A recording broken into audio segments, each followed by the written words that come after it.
Welcome to the Les Schwab Tires Game of the Week on 1150 AM and 92.9 FM KAGO with live HD video on mybasin.com. I'm Josh Eldridge. Running the live stream tonight on mybasin.com are some of the students from the Klamath Union video production class, and their teacher Dan Stearns helping us out tonight. Going to talk about that a little bit later and what we've got for you this evening. But pleasure to bring this one to you from Modoc Field in downtown Klamath Falls. Tonight, the Klamath Union Pelicans welcome the PHS Pirates in a Skyline Conference matchup. Both teams are coming off of tough losses last week, and while Phoenix lost 68-0 last week to Henley, the Pelicans did have a stronger performance in their 47-3 loss to Hidden Valley. And you think, well, 47-3, how much of a stronger performance did they have? Well, I don't think the score tells the full story. You think about last week, Klamath Union, they stopped a good offense a couple of times. That Mustang offense is very good. Got a couple kids going Division I. Sometimes it's just an impossible task to guard someone who's committed to Oregon State. But Klamath Union, they did a good job. They kept running the football real nice, and their offensive line did a real good job. Again, Silas Dutra, the starting quarterback for Klamath Union tonight, he's only been sacked twice so far on the season, both sacks coming last week against Hidden Valley. And the running game for KU definitely was strong, just shy of 100 yards for the starting running back, Nate Getman. We expect to see a lot from him tonight as well. But you take a look at these two different games that KU has played. They enter play 0-2 tonight. They played Sutherland in week 1, lost 41-6. Hidden Valley last week, again 47-3. But two very different teams they've played so far. Sutherland, I think, passed the ball 5 times. They ran for over 200 yards against the Pelicans, while Hidden Valley, pretty much the opposite. They ran the ball a fair bit, but also attacked through the air a fair bit as well. Had over 150 passing yards, a few rushing touchdowns for the Mustangs last week. But the point is, KU has had a different look so far this season. So a chance this week to demonstrate proficiency in what they've learned these past couple weeks and try to get a home win against a PHS Pirates team that, to be fair, has struggled so far this season. But the Pelicans and the Pirates, they look just about ready to go. So we're going to step aside. Coming up, we're going to take a look around the Skyline Conference, what's happening around the basin, and take a look at your weather report. Then, of course, kickoff. You've got the Les Schwab Tires Game of the Week on 1150 and 92.9 KAGO with live HD video on mybasin.com. Leave it here. Sure glad we went to Les Schwab. I'm glad the baby's still happy.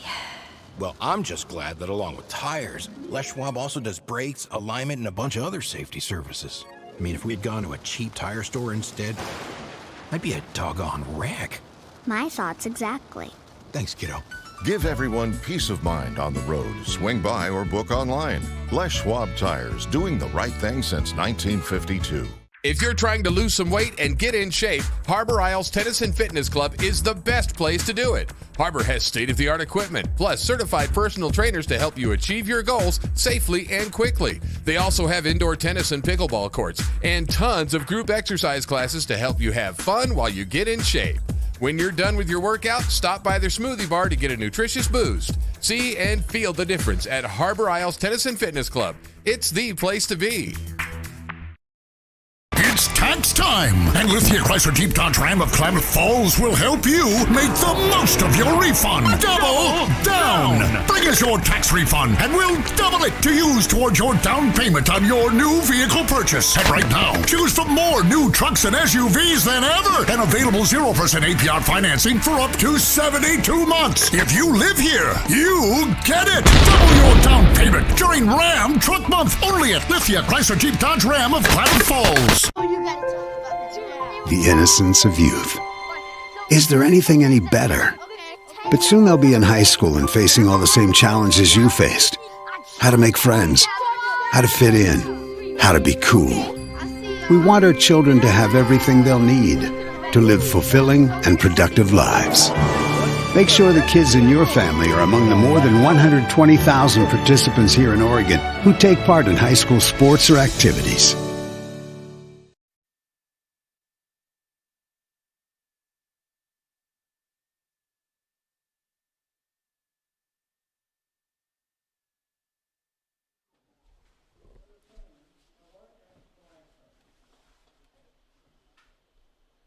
And welcome back to the Les Schwab Tires Game of the Week on 1150 AM and 92.9 FM KAGO We've got live HD video on mybasin.com. Take a look around the Skyline Conference between these KU Pelicans and the Phoenix Pirates.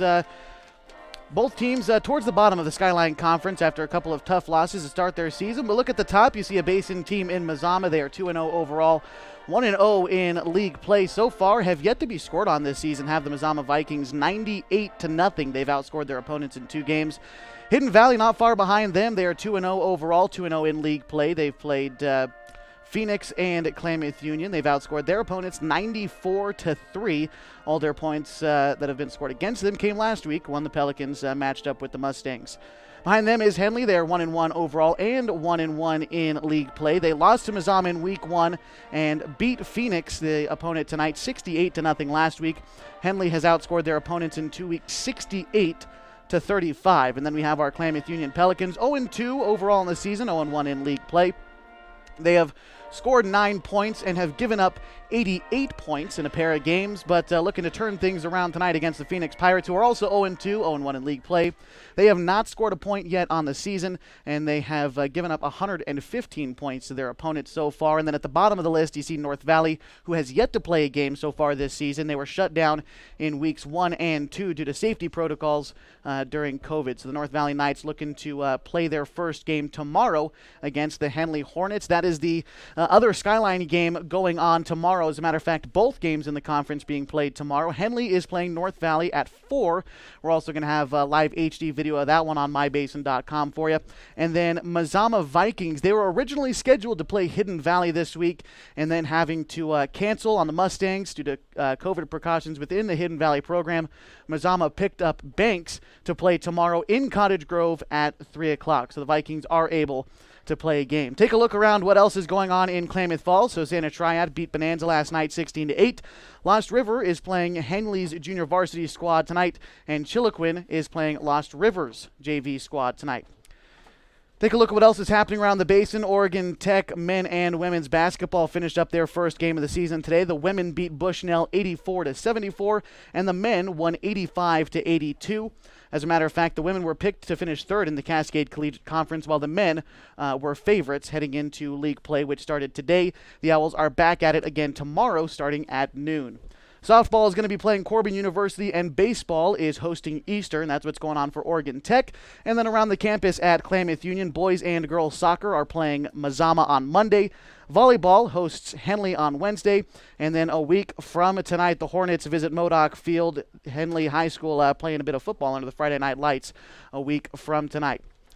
Both teams are out there on the field. Going to take a look at the weather coming up. And then, of course, kickoff on the Les Schwab Tires Game of the Week on 1150 mybasin.com. Threads. There are many threads that run through our region.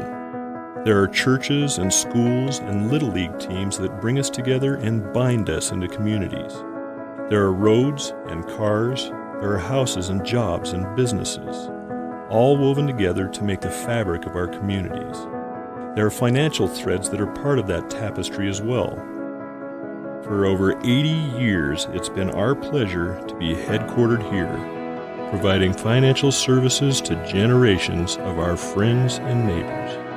From that first savings account to retirement planning and all of the cars and houses and groceries in between, we keep your money local, investing it back into our communities, adding more threads to the fabric to make our communities stronger. Pacific Crest Federal Credit Union. Find your path. What rhymes with great? Participate. Where does greatness start? Here, in the classroom. On the stage. In the pool. On the field. Where will your greatness take you? To better grades. To more friends. Yeah! Be great. Participate!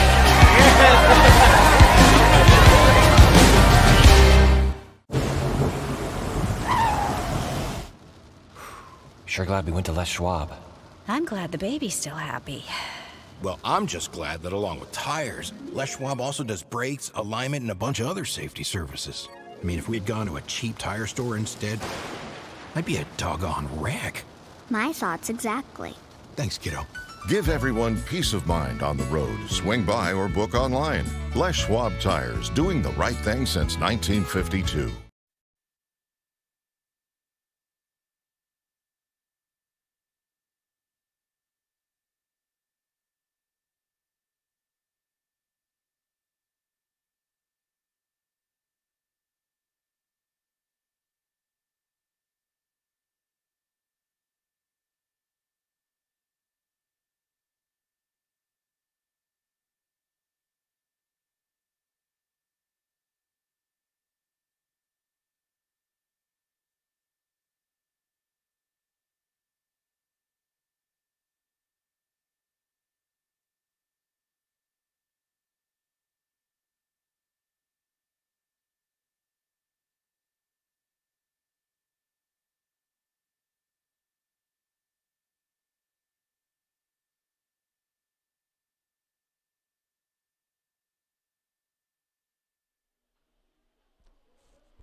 And we welcome you back live from Modoc Field, the Les Schwab Tires Game of the Week on 1150 AM, 92.9 FM KAGO with live HD video on mybasin.com. Want to give one more shout to the students and teacher helping us out with the broadcast tonight from Klamath Union High School. Dan Stearns and some of his students in the booth with us tonight from the video production class. And looking forward to bringing this one to you. We've got a couple different cameras set up, give you a couple different looks. So if you're listening on the radio right now, you might want to head on over to mybasin.com. We've got live HD video for you this evening. Coin toss already took place as Phoenix won the toss. They choose to receive. They will defend the south goal as we look east from our vantage point tonight at Modoc Field. It's a cool 47 degrees this evening, likely to get down into the 30s before this one is over. And it looks like we are just about ready for game time this evening between the Klamath Union Pelicans and the Phoenix Pirates. KU tonight wearing their red uniforms. They've got red jerseys on with the red caps, red pants. They've got white number and lettering across the chest. And for the Phoenix Pirates, they've got their navy blue helmets on this evening with the white jerseys, with red stripe going down the side. They've got navy blue pants also with the stripe going down the side as they are set to receive our visitors this evening, the Phoenix Pirates, who enter play 0-2, coached by Dave Johnson. Want to give one shout out to their athletic director, Dave Earhart, for allowing us to cover his program this evening. About ready for kickoff tonight. Pablo Macias kicks more of a ground ball out to about the 30-yard line. Scuffled on it by Phoenix. Falling on it was Peyton White, and that's where Phoenix will start their drive at about the 29-yard line with 11:58 to go in the first quarter. Starting at the 29. Heading out, the quarterback for Phoenix. He is a senior. No, pardon me, the freshman getting the start at a quarterback tonight, Ryan Watts, standing 5'8", 145 pounds. He's got one wide receiver lined out to the near side. He's got two on the far side. They are on the left hash as Phoenix driving upfield towards the north goal. 1st and 10 for the Pirates. Watts going to take this first snap from under center. He's got a man in the backfield. That is Will Greenwood. Takes a snap. It looked like a bit of a fumble snap, and now there is a scramble for the football. It's going to be a loss of 3 on the play. I believe Phoenix fell on it. So they're going to go backwards on the first play of the game. It'll be 2nd and about 13 to go for Phoenix as they come back up to the line of scrimmage. They've got one wide receiver lined out to the near side. That's Martin Scala. And one wide receiver lined out to the far side. Watts taking this snap from under center. This time he gets it off. He hands it to Will Greenwood in the backfield, but he's swallowed up. Another loss of about 2 yards. It'll be 3rd and 15 for the Pirates. The Klamath Union defense causing trouble for the Pirates early. That's what we like to see. I've talked about it all season long. The guys up front for KU, they have been doing the dirty work so far this season on the offensive and defensive line, which we're seeing right now. But they are aggressive, and that's one thing that Coach Tom Smith prides himself on his team is his linemen. All right, 3rd and 15 for the Phoenix Pirates. Watts under center. He takes the snap, falls back to the pocket. He rolls to his right side. The pass is deflected. Originally targeted for, I believe, that was Marcelo Valdez, but it'll be 4th down as the pass falls incomplete. 4th and 15, likely to see the punt crew come out for the Pirates, and we will. Back to kick is Kyle Braun, and to receive for the Pelicans is going to be number 23. Don't have a 23 on the roster for the Pelicans. I'm sure we'll get it a little bit later on. But the guy who's been doing it all season long is Caden Coulter, as he is standing at about the 30-yard line. And kicking it is Kyle Braun for the Pirates. The kick is up, doesn't go very far. Pablo Macias lets that one bounce behind him, and they're going to let that one rattle out to about the 42-yard line, and that's where KU will take over for their first drive of the game. Still in their own territory with 10:42 left to go in the first quarter. That was a 3-and-out for the Pirates. Call it about a 37-yard punt. Still scoreless in the first quarter. Some of the offensive starters for KU, Silas Dutra, their quarterback. Behind him, his twin brother Jameis is a wide receiver. He can double up as a running back. They like to run the jet sweep. Pablo Macias is going to be back there. You're also going to see Nathan Getman in the backfield for KU a few times tonight. Silas taking this one from the gun. He's going to hand it off to Pablo Macias in the sweep. He's coming up the near side. He cuts upfield at the 40, gets up to the 45 before being brought down. There is a flag on the play, and it's in the backfield. This one likely coming back, and it is holding against KU. This one is going backwards. Would have been a nice gain for Pablo. However, again, this one on the holding call is going backwards. KU ran the ball real nicely against Hidden Valley last week. Close to 100 yards rushing just for Getman. Pablo was in the mix, as was Jameis Dutra. Silas had a nice couple quarterback sneaks as well last week. And still, I think, figuring out what the call is, and they're going to call holding again on KU. There are 2 flags down on the field. I believe they're just going to call the one, so it'll be 1st and 20. Maybe it is both penalties are going against him. The yard to gain is the 48 on the other side of midfield. KU is taking this one from the 27. They are on the near hash as they drive towards the south goal. Silas is back there. Out to his right side is Getman. He's also got 3 wide receivers to his right and 1 to his left. He's going to hand it off to Getman, who gets swallowed up in the backfield. A loss of about 3 yards. It'll be 2nd and about 23 yards to go. 2nd down.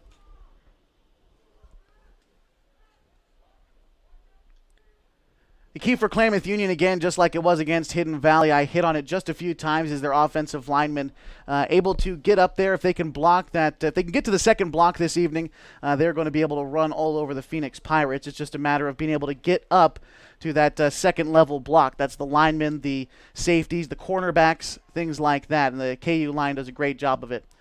2nd and long. Silas takes the snap, drops back into the pocket, has all day to throw. He's now rolling to his left side. He's going to dump it off close. Making the reception was Jonas Leimer, a senior, 6 foot tall, 200 pounds. Actually a German exchange student is Leimer. Learned that one from Coach Smith earlier today. Excited to see him get to play. This is his first game in action for the Pels. It was a nice gain of about 10 or so yards. It'll still be 3rd and about 15 to go, so probably going to see Silas air it out. He tried to a couple times last week against Hidden Valley. He threw 2 interceptions against the Mustangs last week, and I believe 1 against Sutherland as well. But still able to move the ball really well through the air overall are the Pelicans. They've got 4 wide receivers set out to the far side, 1 close as they are on the near hash. Silas in the gun. Silas takes it. He's going to roll to his right side. He's going to throw it downfield, intended target Pablo Macias, but it slides just through his hands, incomplete. That'll bring up 4th down for the Pels. Still scoreless, 9:40 to go in the first quarter. And KU likely going to punt here. I talked to Coach Smith earlier this week. He said once he crosses midfield, very tentative to punt the football, no matter down in distance. But this time still have yet to cross midfield. So Pablo will be back to punt and back to receive. For the Pirates is going to be Hunter Everhart, a sophomore, standing 6 foot tall, 165 pounds. We're going to have a timeout called by the Phoenix Pirates. We will take one as well. Still scoreless, 7:40 to go in the first quarter. The Pirates and the Pelicans going at it in the Les Schwab Tires Game of the Week. Live H video on mybasin.com. If you're trying to lose some weight and get in shape, Harbor Isles Tennis and Fitness Club is the best place to do it. Harbor has state-of-the-art equipment, plus certified personal trainers to help you achieve your goals safely and quickly. They also have indoor tennis and pickleball courts, and tons of group exercise classes to help you have fun while you get in shape. When you're done with your workout, stop by their smoothie bar to get a nutritious boost. See and feel the difference at Harbor Isles Tennis and Fitness Club. It's the place to be.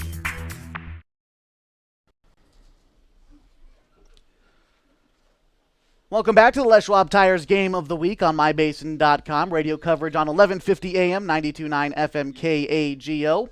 It's fourth down for the Pelicans. They are going to punt. The snap is back to Pablo. He kicks it from about the 25 and bouncing around on the other side of midfield at the 30. That got a magnificent bounce for KU. Rolled all the way to the 10, down to the 7-yard line. That was a fantastic punt for Pablo. That rolled about 20 yards.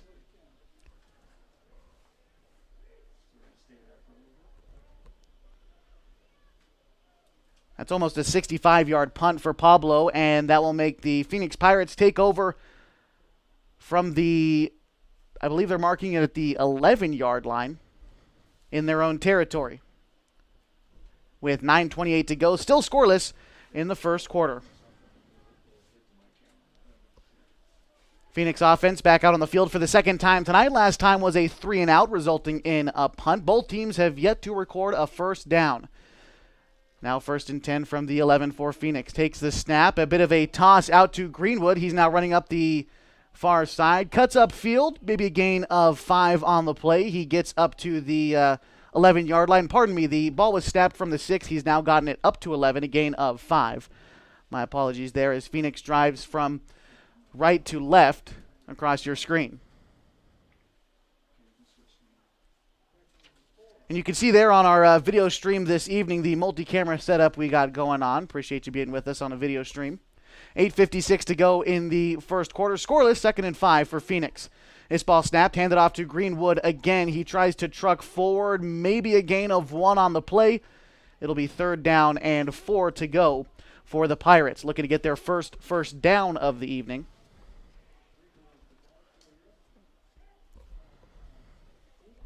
8:35 and counting.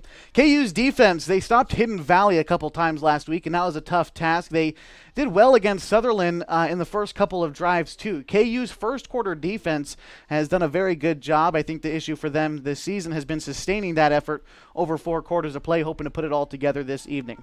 3rd and 3 to go for the Phoenix Pirates. They take the snap and another toss, this time out to Evan Martin.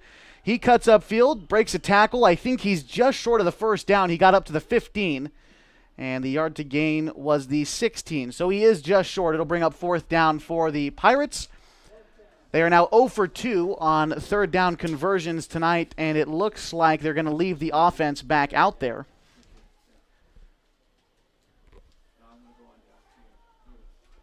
7:44 and counting to go in the first quarter of action from Modoc Field. Yep, the Pirates, they leave the offense out there.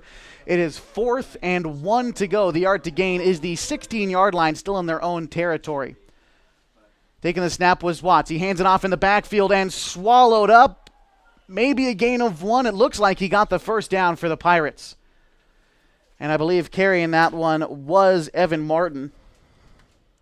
And that will be a first down for the Pirates, the first for either team this evening, as they are now 1 for 1 on 4th down conversions tonight. 7:20 to go in the first quarter. 1st and 10 for the Phoenix Pirates from the, call it the 17-yard line, still deep into their own territory.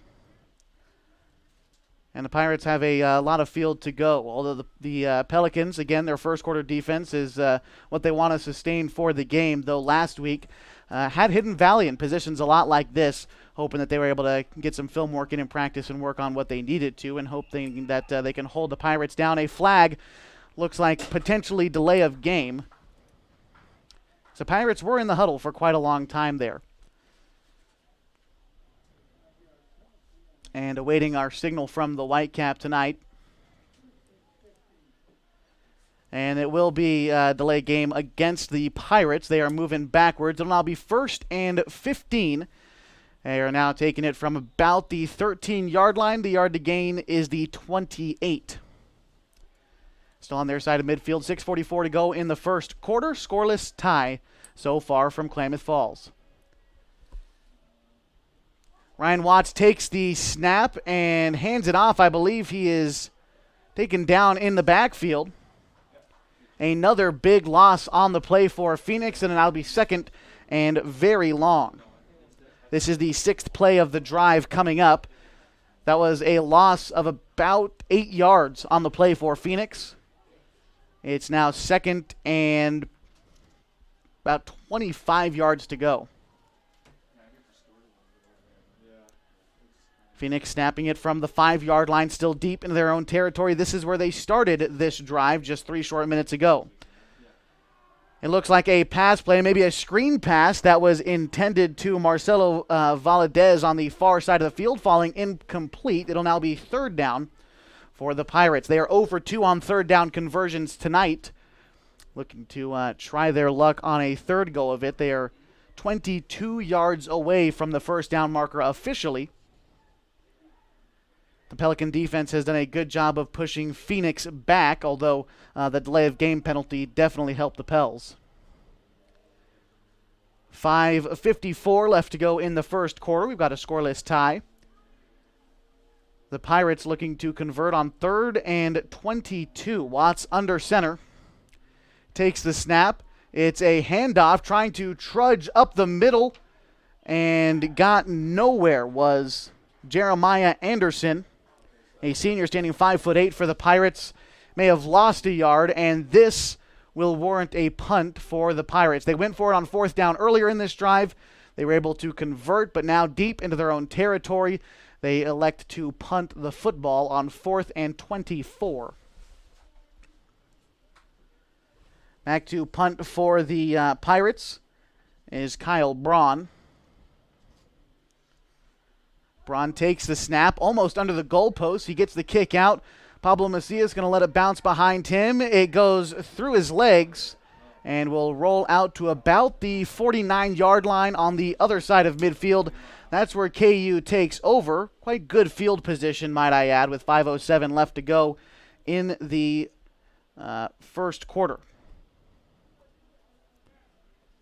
Last time out for KU was a 3-and-out that resulted in a 65-yard punt at the end of the drive. It was a good punt, put Phoenix back in their own territory, and you think of the chain of events, ended up giving KU some fairly decent field position on this drive. They start from the 49, still in their own territory, as KU now on offense. They've got 1 wide receiver lined out to the far side, 2 to the near side, and unsure why we are moving the ball back now. Coach Tom Smith seems to be having a conversation with our officials this evening. I think he's as confused as anyone else. It'll be 1st and 20. We probably get this sorted out here in just a minute. I'm not totally sure what's going on. I'd like to remind you some of the folks that make this broadcast possible for you tonight. Coldwell Banker Home and Premier Realty. They know that little things can add up to big bills when you're buying, selling, or owning a home. Coldwell Banker Home and Premier Realty's exclusive Beyond the Sale guarantees protect buyers, sellers, and homeowners alike from unexpected repair bills. To learn more, call Coldwell Banker Home and Premier Realty today. Looks like we got it figured out down on the field. It'll be 1st and 10 from the 39-yard line. So KU going back 10 yards, but they still get the first down. Silas Dutra takes the snap. He throws it over midfield. He finds Caden Coulter for a gain of 16 and a first down for the Pels. That's their first of the evening. They get it up past midfield. It's now at the 44-yard line as the Pels now drive downfield toward the south goal. As we look east from our vantage point in the press box at Modoc Field, God, it is nice to be back here after a long pause due to COVID, finally back and playing some football in week 3. It is definitely nice.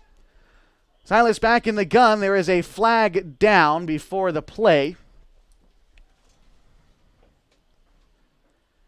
And we await the signal with 4:47 left to go in the first quarter of a scoreless game. It looks like it'll be offsides on Phoenix, so this one will move up 5 yards. It'll be 1st and 5 now for KU. They now take it from the 39-yard line. Still driving downfield. Still 2 wide receivers set out to either side of Silas. He's got Getman right behind him. Getman takes the handoff, finds a hole. He trudges up about 4 yards. Still short of a first down. It'll be second and about 1.5 yards to go, maybe 2. Talking to Coach Smith earlier this week, he says his linemen love when Getman is running behind him because you won't see Getman break off for too many 25, 35-yard rushes, but he'll get you 4, he'll get you 5 every play, and when that results in moving the ball downfield, those linemen, they love it. Second and 2. Silas is going to take the quarterback sneak. He actually gets quite a few more yards. Call it a gain of 5 on the play and a first down for the Pelicans. They are moving the ball downfield quite nicely now. It'll be first and 10 from the 30-yard line, maybe the 29.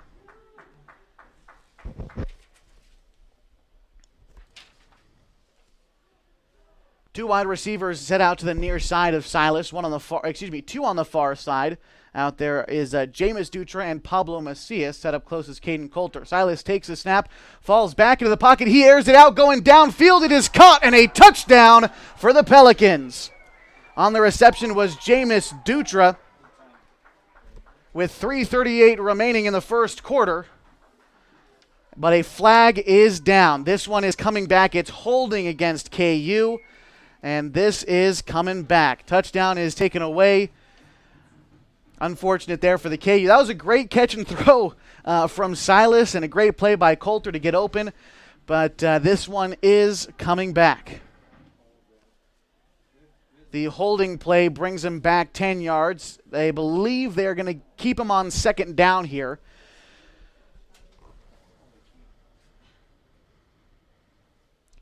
It'll be second and about 25 yards to go, maybe 20 yards to go for KU after that one was brought back. But a good connection through the air. You know, that play might work again for Coach Smith. He'll keep that one in his back pocket, it seems. The Pelicans are still on the other side of midfield. They take this one from the 43.5-yard line, still driving downfield into Phoenix territory. They've got 2 wide receivers lined out to either side. Very similar to the formation that they had just run the play on, which would have been, by the way, a 25-yard touchdown reception. But I believe they want to add time to the clock, at least I would think. There was 3:38 left on the clock when the flag was thrown. Now 3:34. So maybe the officials are not worried about 4 seconds. Regardless, it'll be first down and 20 for KU. That one is kept by Silas on the option. He cuts upfield for a gain of 10 on the play. He got up to the 35-yard line on the option keeper from the QB. And a gain of, again, 10. It'll be second and 15 to go. They're marking it second and 12 to go for KU, although it looks more like 15. Taking it from the 36-yard line. Still in the first quarter, 3:10 left to go and a scoreless tie. KU on offense. This will be the 5th play of this drive. Silas back there with Getman. 2 wide receivers lined out to either side. Silas takes a snap, drops back into the pocket, dumps off a short pass to Lemur. He breaks one tackle, gets up to 30, running up the near sideline. He's taken out of bounds before the 25. And apologies, that wasn't, no, that was Lemur. And a flag is thrown out of bounds. Unsure what the call is. Maybe there was no flag. But it is down out of bounds. Trying to figure out what exactly the call was, and we will get our official signal. Personal foul against Phoenix. They are bringing this one up. That'll be a first down for the Pelicans. Their 3rd of the evening. Their 3rd on this drive as well, moving downfield nicely. They take it from the 12-yard line now. And a good field position. Again, they started this drive at the 49. They've gone almost 30 yards now.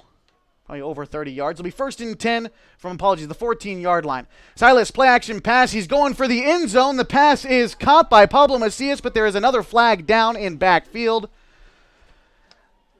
And this one might be coming back. It's thrown in the same spot as it was before. And Coach Tom Smith walking out onto the field, probably trying to communicate with his own lineman. And that one, again, is coming backwards.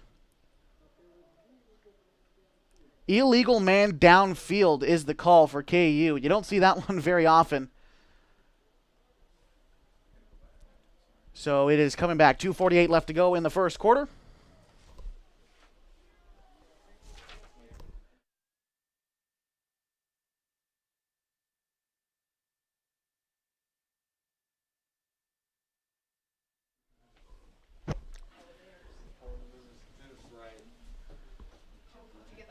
So it'll be first and about 15 to go for KU as they, again, got into the end zone but brought back from a penalty. 4 wide receivers set out to Silas's left. He's got one on the near side.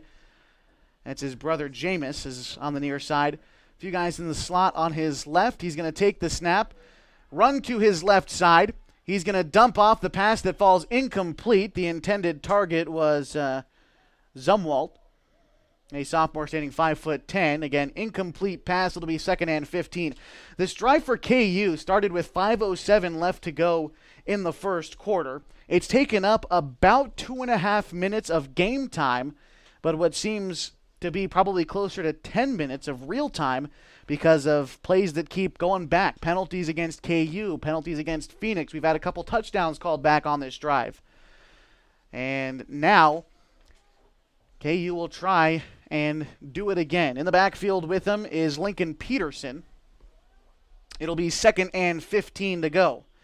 And a whistle is blown. Looks like we're going to have a timeout called by KU. We're going to stick with you through this timeout as we try to kind of break down what's been happening on this drive. It's lasted 6 plays.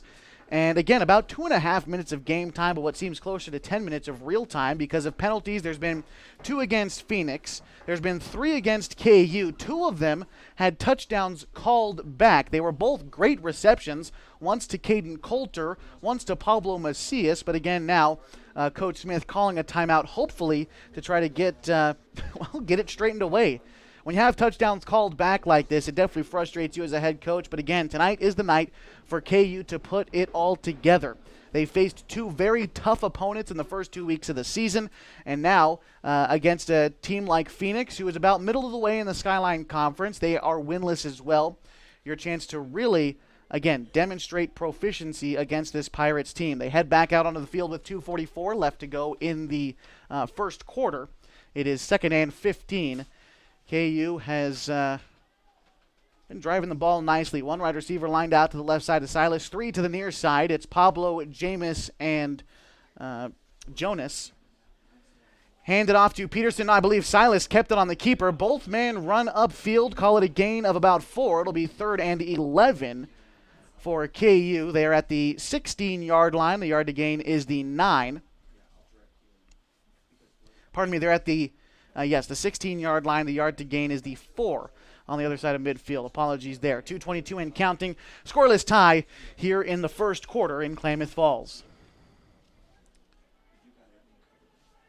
3 wide receivers lined out to the left side of Silas. He's in there in the backfield with Lincoln Peterson. He takes it, rolls out to his left, now changes motion, back into the middle pocket. He throws it over the middle of the field towards the end zone, incomplete. He had about 3 guys back there, and none of them could bring it down. It'll fall incomplete and bring up 4th for KU. And now it tests Coach Smith's theory.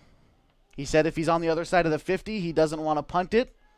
He doesn't want a field goal.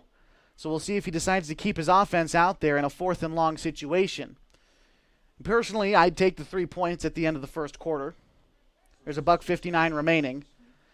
I'm curious to see what he decides to do. Silas is heading back out there, the quarterback. So it looks to me like they are keeping the offense out there and they wall. Getman has also checked back in, the running back for KU. He actually lines out as a receiver, and you need to when you're about 4th and 13 away.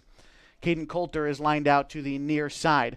Silas rolls to his left after taking the snap. He's feeling pressure. He unloads it downfield. The pass is incomplete towards the back corner of the end zone. That'll be a turnover on downs after 9 plays. KU turns the ball over. Phoenix will take over at the 16-yard line, still deep in their own territory with $1:52 left to go in the first quarter. Still a scoreless tie. Last time out for Phoenix was a 6-play drive that resulted in a punt. This last time KU, just a turnover on downs. And now the offense for the Pirates back out there. They have yet to really get anything going so far this evening. Has punted the ball twice. It'll be 1st and 10 for them from the 16-yard line. A drive upfield from right to left.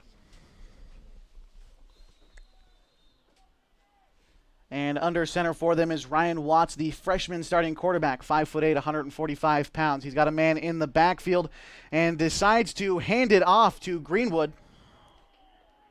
Call it a gain of about 8 on the play, and that was Will Greenwood, a sophomore running back, 155 pounds, standing 5'7". He's gotten the ball a couple times, and each time has gotten upfield. One time he was tackled in the backfield, but has only been tackled for loss once tonight. It'll be 2nd and 1 now for Phoenix. Yard to gain is the 27. They take it from the about 25.5-yard line. One wide receiver lined out to either side of Watts. He takes it from under center. The snap, he gets it. He hands it off to Greenwood, who runs backwards, but now up the far sideline. He's met at about the 26-yard line on the far side of the field and brought down. It looks to me like he got a first down, and he did. Second first down of the night for Phoenix, as they look to move the ball downfield with 1:06 left to go in the first quarter.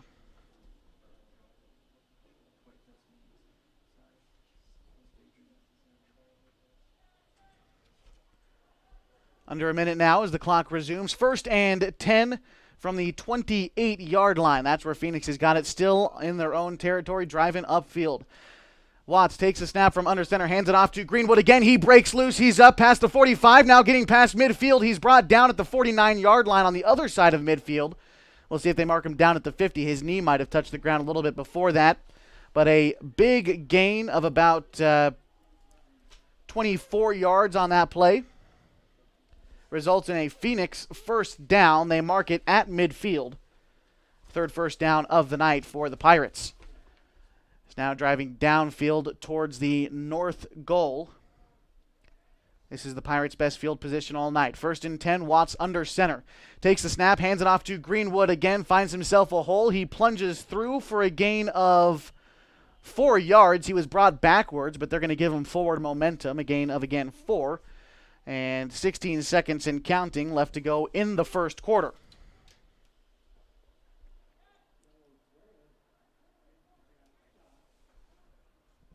It'll be 2nd and 6. We'll see if Phoenix tries to get a playoff. I don't think they will. We end the first quarter in a scoreless tie. We'll be right back with the second quarter of action on Les Schwab Tires Game of the Week on 1150 AM KAGO and live HD video, mybasin.com. Leave it here.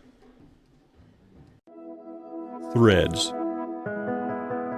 There are many threads that run through our region. There are churches and schools and Little League teams that bring us together and bind us into communities. There are roads and cars, there are houses and jobs and businesses, all woven together to make the fabric of our communities. There are financial threads that are part of that tapestry as well. For over 80 years, it's been our pleasure to be headquartered here, providing financial services to generations of our friends and neighbors. From that first savings account to retirement planning and all of the cars and houses and groceries in between, we keep your money local, investing it back into our communities, adding more threads to the fabric to make our communities stronger. Pacific Crest Federal Credit Union. Find your path.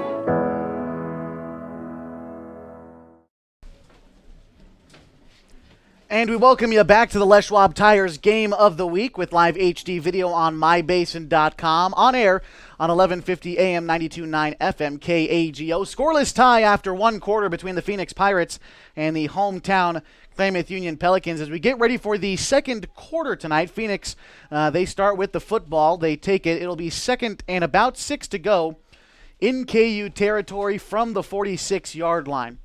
A scoreless first quarter saw a change of possession 5 times. Neither team able to capitalize and punch in some points on the board. But Phoenix starts with it. It'll be 2nd and 6. The snap is taken by Watts. He rolls out to the near side. He dumps it off to the big tight end. A gain of about 10 yards. And on the reception was Joey Bernard. Bernard, 6 foot tall, 220 pounds. Making the reception there. A first down for the Pirates.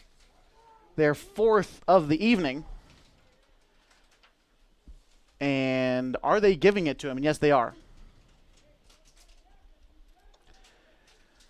1st and 10 for the Pirates from the 37-yard line. The Pirates tonight on the road visiting the Klamath Union Pelicans here home at Modoc Field. The Pirates got their navy blue helmets on, their white jerseys, navy lettering on the back, navy pants with the red stripe down the side. The Pelicans in all red tonight. They've got their red cap, they've got their red jerseys, white numbering and lettering, and red pants. A couple guys out there with the white socks and the compression clothing, trying to look clean out there on their first home game of the season. We were originally supposed to open up with North Valley at home as a timeout is called on the field. And the Pirates calling that one with 11:25 left to go in the second quarter. Again, the Pels originally supposed to open the season at home against North Valley. The Knights ended up canceling, and we ended up traveling to Sutherland to play the Bulldogs, a game in which Week 1 Klamath Union lost 41-6. Last week against Hidden Valley lost 47-3. But again, the run game for KU looked real good in those first 2 weeks. The passing game has looked good tonight, but penalties have caused KU to have to, well, they just haven't scored a touchdown due to penalties. I guess that's the easiest way to say it.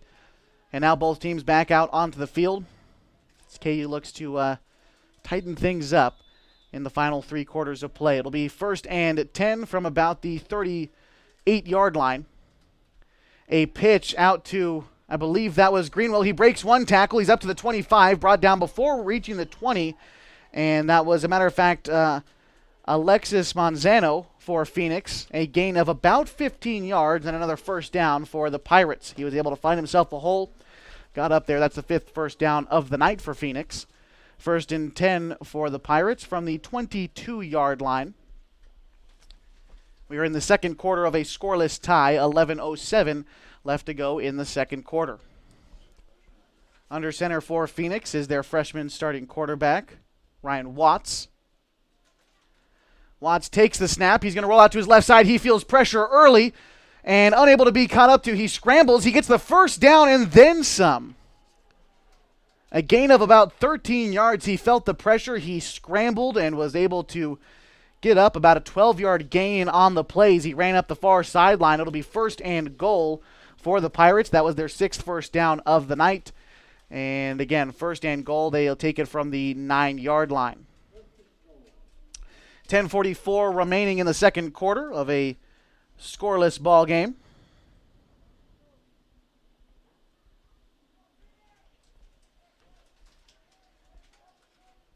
Phoenix has got one wide receiver lined out to either side of Watts. He takes it from under center.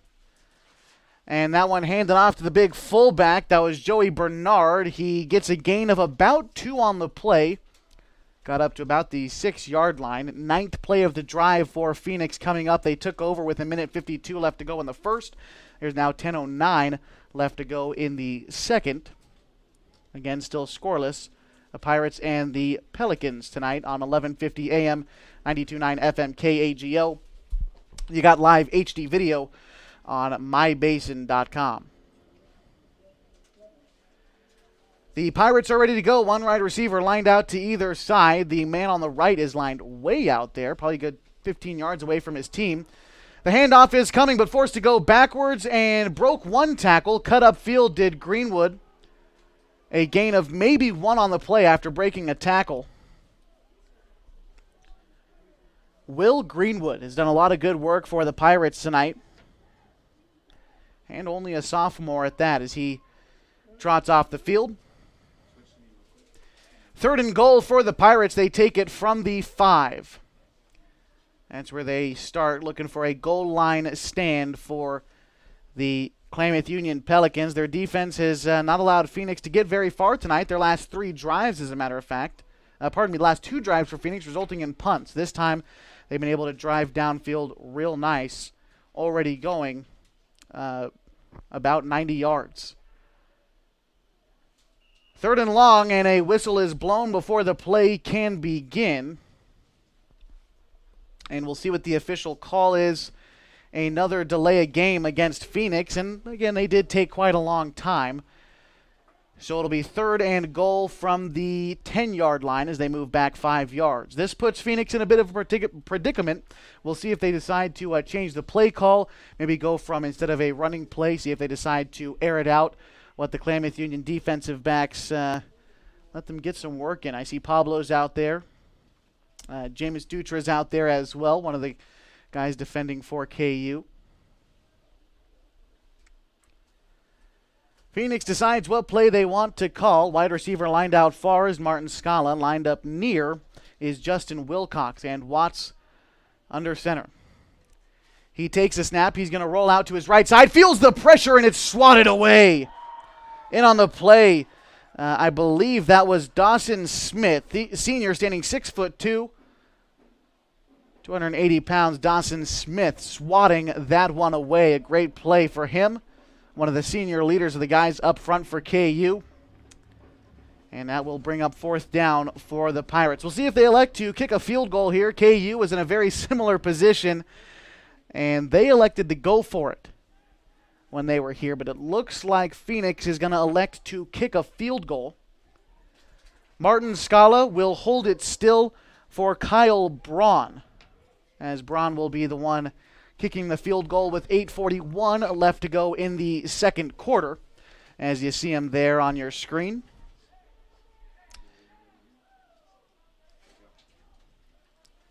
KU hasn't had to defend very many field goals so far this season. And another flag down. We'll see if this ends up going against Phoenix. And yet another delay of game penalty. Phoenix would have themselves good field position. They would have themselves maybe even a few more first downs if they didn't keep going backwards due to these delay of game penalties. This will be a 32-yard field goal attempt from the right hash. Little to no win tonight. The kick is up, and it is good. 3 points on the board for the Phoenix Pirates. They now lead 3-0 over the Klamath Union Pelicans. We're going to step aside, take a quick break. Pirates lead the Pels 3-0 on the Les Schwab Tires Game of the Week with HD video on mybin.com. Leave it here. What rhymes with great? Participate. Where does greatness start? Here, in the classroom. On the stage. In the pool. On the field. Where will your greatness take you? To better grades. To more friends. Yeah! Be great. Participate!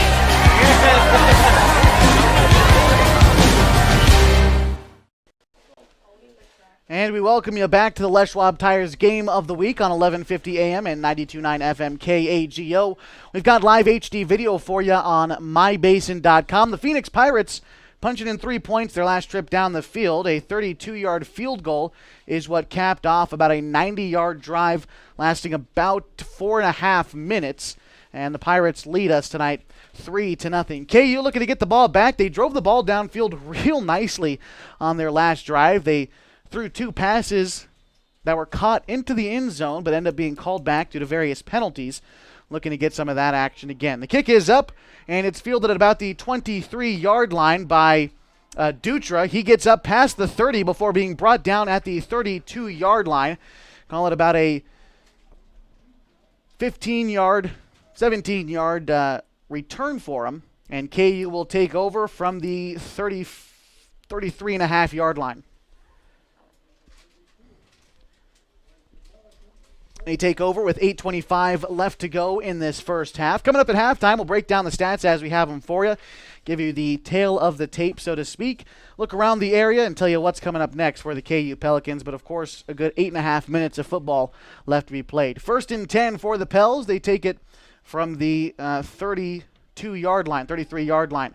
Silas falls back into the pocket, throws it downfield. The pass is incomplete. Right through the hands of Jonas downfield. He's 6 foot tall, but still threw it just a bit high. Incomplete. It'll be 2nd and 10 from the 33-yard line for KU. Still in their own territory as they drive towards the north goal. Game time temperature tonight started at 47 degrees. We're down to about 45. Again, likely to see 30 by game end.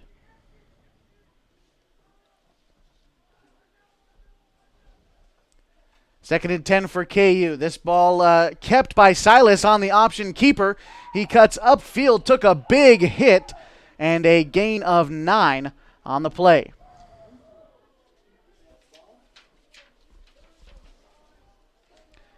KU so far this evening's got 3 first downs, and they're going to give one to him there. It looked like he might have been just short, but hey, we'll take a first down. It'll be 1st and 10 from the 43-yard line for KU, still driving upfield on their half of the 50-yard line. 3 wide receivers set up to the near side of Silas, one out to the far side as he is in the gun here. He takes a snap. He's going to hand it off to Nate Getman, who breaks loose. He's up past midfield, past the 40, brought down at the 35-yard line. Call it a 27-yard gain for Nate Getman, a big play and a first down for KU. That is their 5th of the evening. 1st and 10 from the 35 as KU now driving downfield. 2 wide receivers set up to the near side, 2 to the far side, although from the left hash for Silas. They're pretty cramped back there. He's going to look to his right after taking the snap, throws it downfield. It's caught by Pablo at about the 37-yard line. He's being wrestled now backwards. I believe they're going to give him forward progress. Call it a 3-yard reception. The connection between Silas Dutra and Pablo Macias. It'll be 2nd and maybe they're not going to give him any yards on the play. It'll be 2nd and 10. He caught it 3 yards in the front. They brought him back a few yards, maybe no forward momentum. It'll be 2nd down and 10 for KU. They trail 3-0 with 6:54 left to go in the second quarter.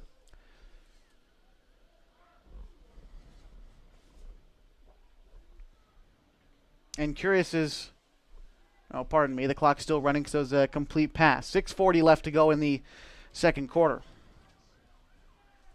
One man lined up close to us. That's Jameis Dutra, the only wide receiver lined out to the left side. A flag is thrown. And unsure what the call is once more as this one looks to be coming back. Penalties have killed both of these teams tonight. It'll be 2nd and 15 from the 40. Driving downfield still is KU. 3 wide receivers lined out to the left, 1 to the near side, which is the right side of Silas. He fakes the pass to Getman, throws it downfield rather as a fake handoff. The intended receiver downfield was Jameis Dutra, but it falls incomplete just through his fingertips. It'll be 3rd down and 15 for KU. Good play call. It looked like Jameis was open downfield. Just a matter of getting those reps in. 6:16 left to go in the second quarter. And we'll see if Silas, what he decides to do here, what the call is from the coaching staff down below. Silas in the gun. He rolls out to his left side just a little bit, moves up into the pocket. He's got room to move. He's up past the 35, now at the 30, a gain of about 9 on the play, still well short of the first down, but a nice scramble for Silas there on the 5th play of the drive. Again, that will be short of the first down by about 5 yards. And Coach Tom Smith, you heard him earlier, he does not like to punt on the other side of midfield, so he is going for it here. His team 0 for 1 on 4th down conversions tonight. They are 2 for 3 on 3rd down conversions. 4th and 5 from the 30. KU, they send Pablo Macias in motion. He takes the jet sweep, and he is brought down in the backfield. A tackle for loss of about 5 yards. Another turnover on downs for KU. That's the second time it's happened tonight. Make that 0 for 2 on fourth down attempts. And there is a player down on the field. Not quite sure who it is, and we definitely don't want to speculate out there. As again, another one taken away for KU. A turnover on downs. That's how Phoenix scored their last drive. It was a turnover. They started at their own 16. They drove all the way downfield and ended up punching in a 32-yard field goal attempt. That's how we get our score of 3-0 tonight. Would like to remind you some of the folks that make this broadcast possible, like the people down at Harbor Isles Tennis and Fitness Club. If you'd like to exercise in a professional, clean, and friendly environment, head to Harbor Isles Tennis and Fitness Club with state-of-the-art equipment, 4 indoor tennis courts, 3 pickleball courts, certified personal trainers, and tons of group exercise classes. Harbor is the place to be. It looks like our man down there is able to get up under his own power and walk off, which is something that you like to see, as we will resume play here shortly. The last time, Phoenix will take over, rather, I should say. 1st and 10. It'll be their ball from the 35-yard line as we get our injured player off the field. Wish him well in his recovery, whatever the injury might be. Don't want to speculate too much. And the Phoenix offense is back out onto the field as we've got more football action ahead. 5:25 left to go in the second quarter. The Pirates lead the Pelicans 3-0, and they start with the ball. 1st and 10 from the 35, still driving upfield into their own territory. Watts under center, taking his time, gets the snap off. It'll be a handoff to Greenwood. He runs up to the near sideline, and a fumble. It looks like KU fell on it, and that was close. The ball was loose. I think it's now time for the officials to decide whether or not the knee of Greenwood was down. And might want some slow motion replay on that one. Unfortunately, here in high school football, we don't have it. And Phoenix will stay with the football. It'll be 2nd down and about 7 to go. And I don't think the issue was whether or not Klamath Union came away with the football. It was whether or not it was a fumble at all. It looked like Greenwood's knee was down on the turf before he let go of the football. And as a matter of fact, they're going to give him a couple more yards, so it'll be 2nd and about 4 to go from the 41-yard line. Watts under center, Greenwood back behind him. Greenwood takes the handoff. He's running up the far sideline, out past the 40. Now the 45, the 50, dragged out of bounds at the 45 on the other side of midfield. However, there is a flag in the backfield at about the 40-yard line. It is holding, and Phoenix is coming back.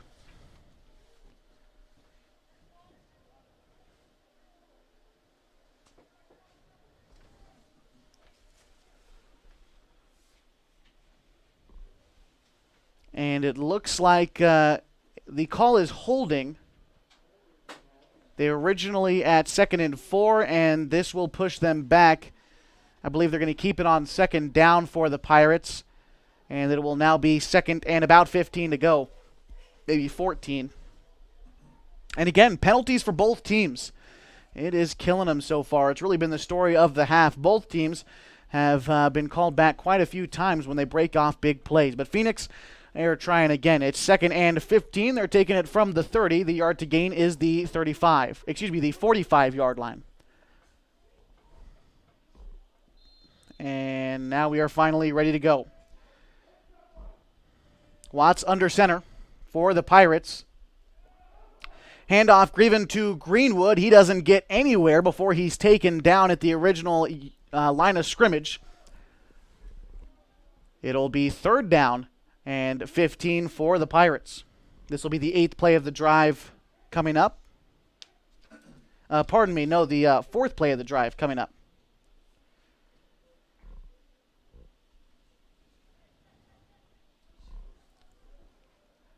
Third and 15, 4:35 to go in the second quarter. The Pirates lead 3-0. They're attempting a 3rd down conversion right now. They've done it a couple times so far, and it looks like a short screen pass will fall incomplete. And that's what they are calling it. They're waving it off. It was in the backfield, but they're going to call it an incomplete pass. That makes Phoenix 0 for 3 on 3rd down conversions tonight. They are 1 for 1 on 4th down conversions, but it looks like to me that they're going to end up punting this one away. Julius Bolstad back to punt for the Pirates.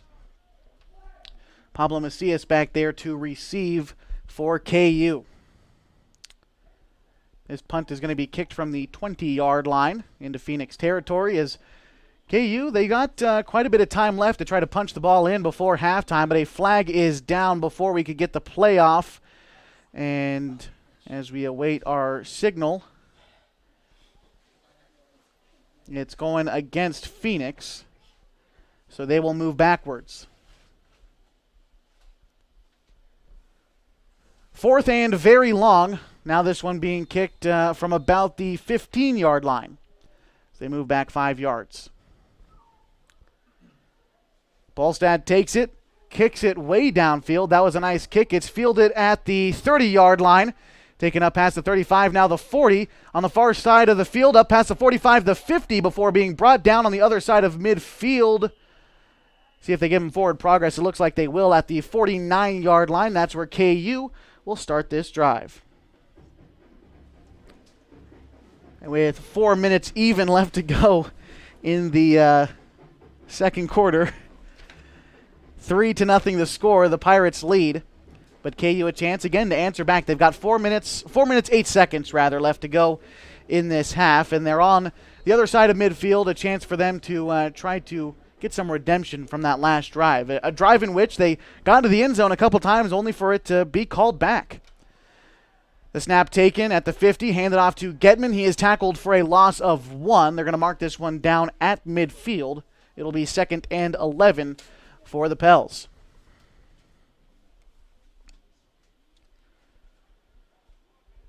Taking it from midfield, the yard to gain is the 39. So again, it will be 2nd and 11 for KU. So far on the evening for the Pels, they've got 5 first downs. They've been able to run the ball well tonight. That is one of the few times that there has been a tackle for loss.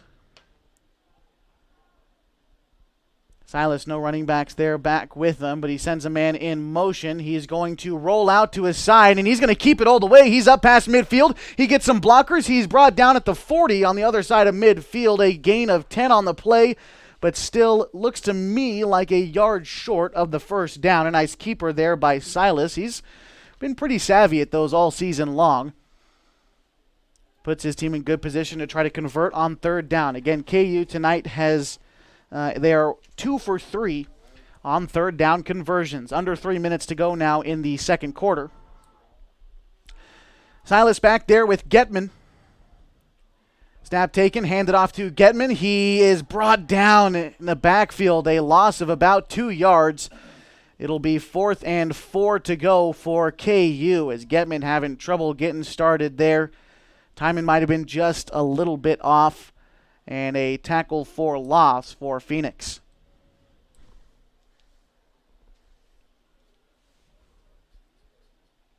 It looks like our officials are having a chat at about the 45-yard line. Unsure what they have to really talk about. There was no flags down on the field on either side. And they did stop the clock at 2:43 left to go in the second. And, again, no flag down, but the Whitecap tonight seems to... maybe be looking for a call of some kind. Again, unsure. Phoenix leads this one 3-0. They scored at the at the very beginning of this second quarter. They punched in a 32-yard field goal. And the call goes against KU. It'll still be 3rd down. So they are coming back.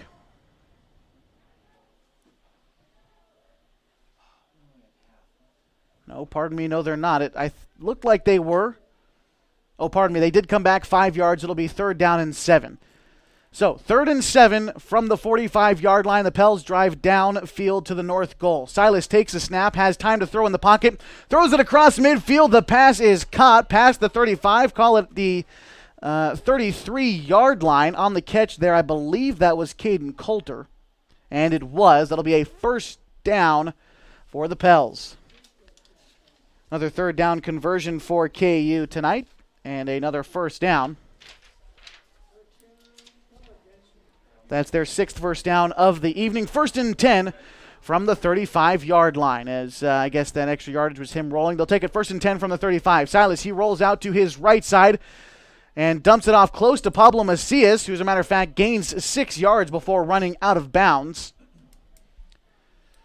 Nice gain on the play there for Pablo. That makes it 2nd and about 4 to go. The yard to gain is the 25. They take it from the 29-yard line. Coming in with the play is Jameis Dutra, as he looks like he's going to send out, be a wide receiver here to the near side. Silas already knows what play he wants to call. He's got Getman lined up back with him. A couple wide receivers, 3 of them to be exact, lined out on the near side. You've got Jameis Dutra, Pablo Macias, and Zumwalt. Silas takes the snap, and he is wrapped up in the backfield. A sack.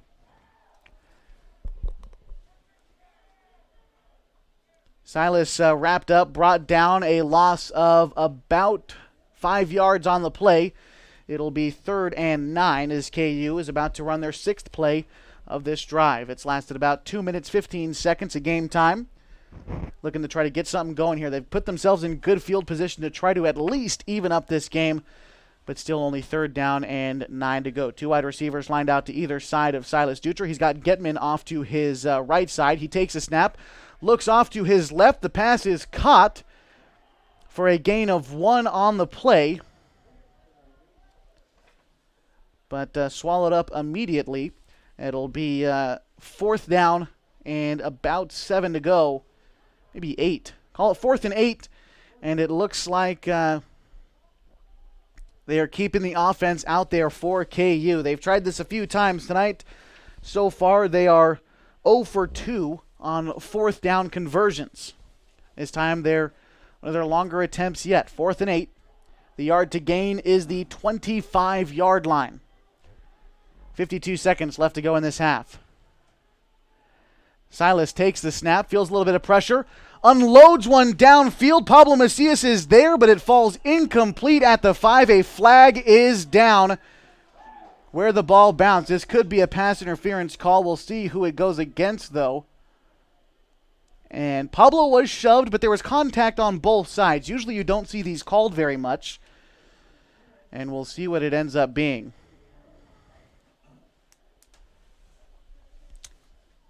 It looks like both teams are moving up. They seem to think that this was a pass interference call against Phoenix. Although we could just be trying to listen in on what the officials are saying tonight. And with 40 seconds left to go in the first half, in a ball game like this, that's very close, 3-0 the score, it's going to be a pass interference call against the Pirates.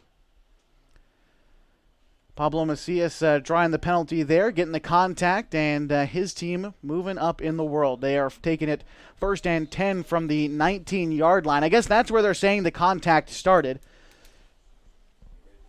from the spot of the foul. 1st and 10 from the 19. KU driving downfield. This is one of their better opportunities to score this evening. Sending a man in motion. Silas, he takes the snap, shoots the screen over to his man, and wrapped up at the 18-yard line. It looks like they're going to say that the ball was stripped. I don't think Phoenix recovered it.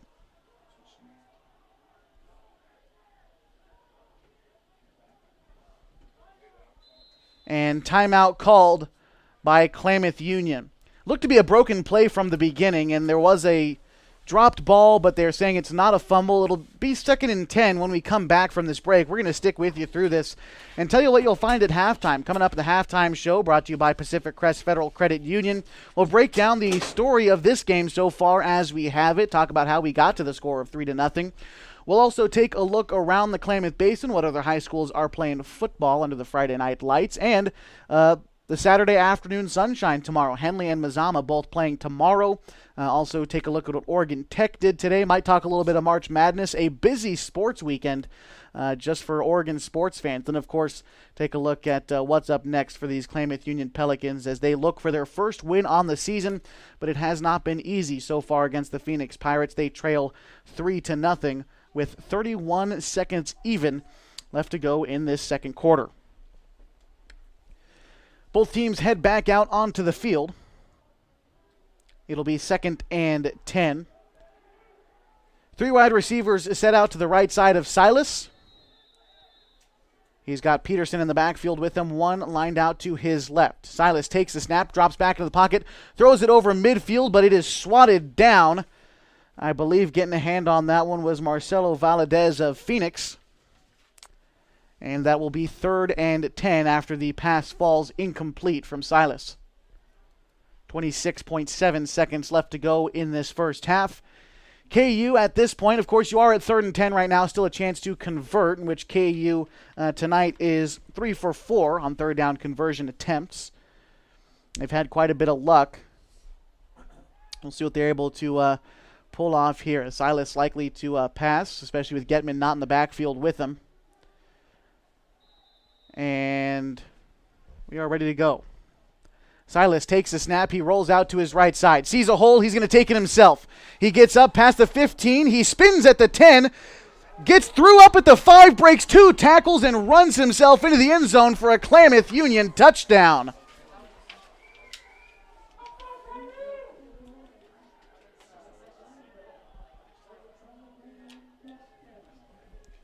Silas Dutra with the fancy footwork, breaking 3 tackles, punching it in from about 19 yards out.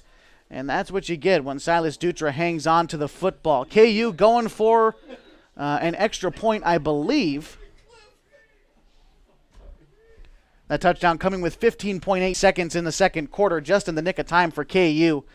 And unsure what the holdup is here for the extra point, as timeout is going to be called. That is KU's 3rd and final timeout, as scoring the touchdown on that drive. It took 7 plays. They went 49 yards in just about 4 minutes. Call it 3 minutes, 45 seconds, ending with a 19-yard Jameis Dutra quarterback keeper. Puts us at the score of 6-3. Of course, so waiting on the extra point for KU. But that touchdown is big. Heading into the half. And remember, Klamath Union will get the ball back on the other side of halftime as they kicked off to begin this game. So this puts KU in great position to try to control the second half of football as they head back out onto the field looking to convert on this extra point. Looks like they're going to try and kick it in. Pablo Macias, the man to do it, holding the ball still for him and taking the snap will be Jameis Dutra. Little to no win tonight as they take it from just about in the middle of the field on this extra point.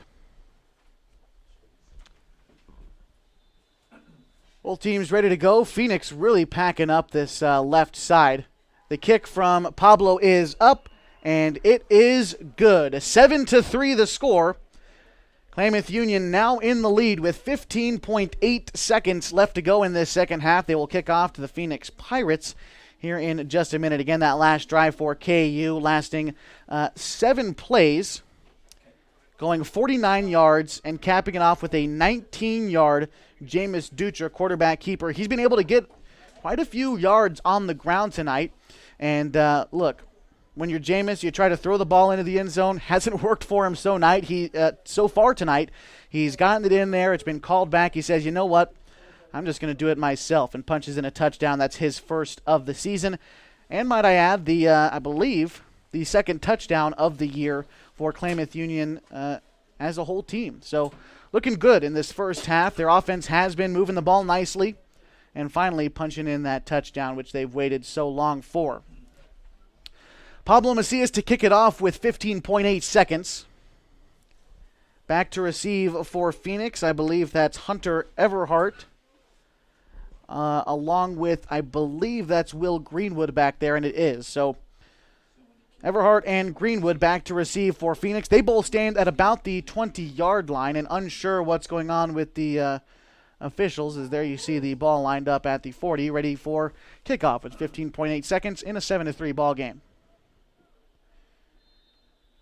Ready to go.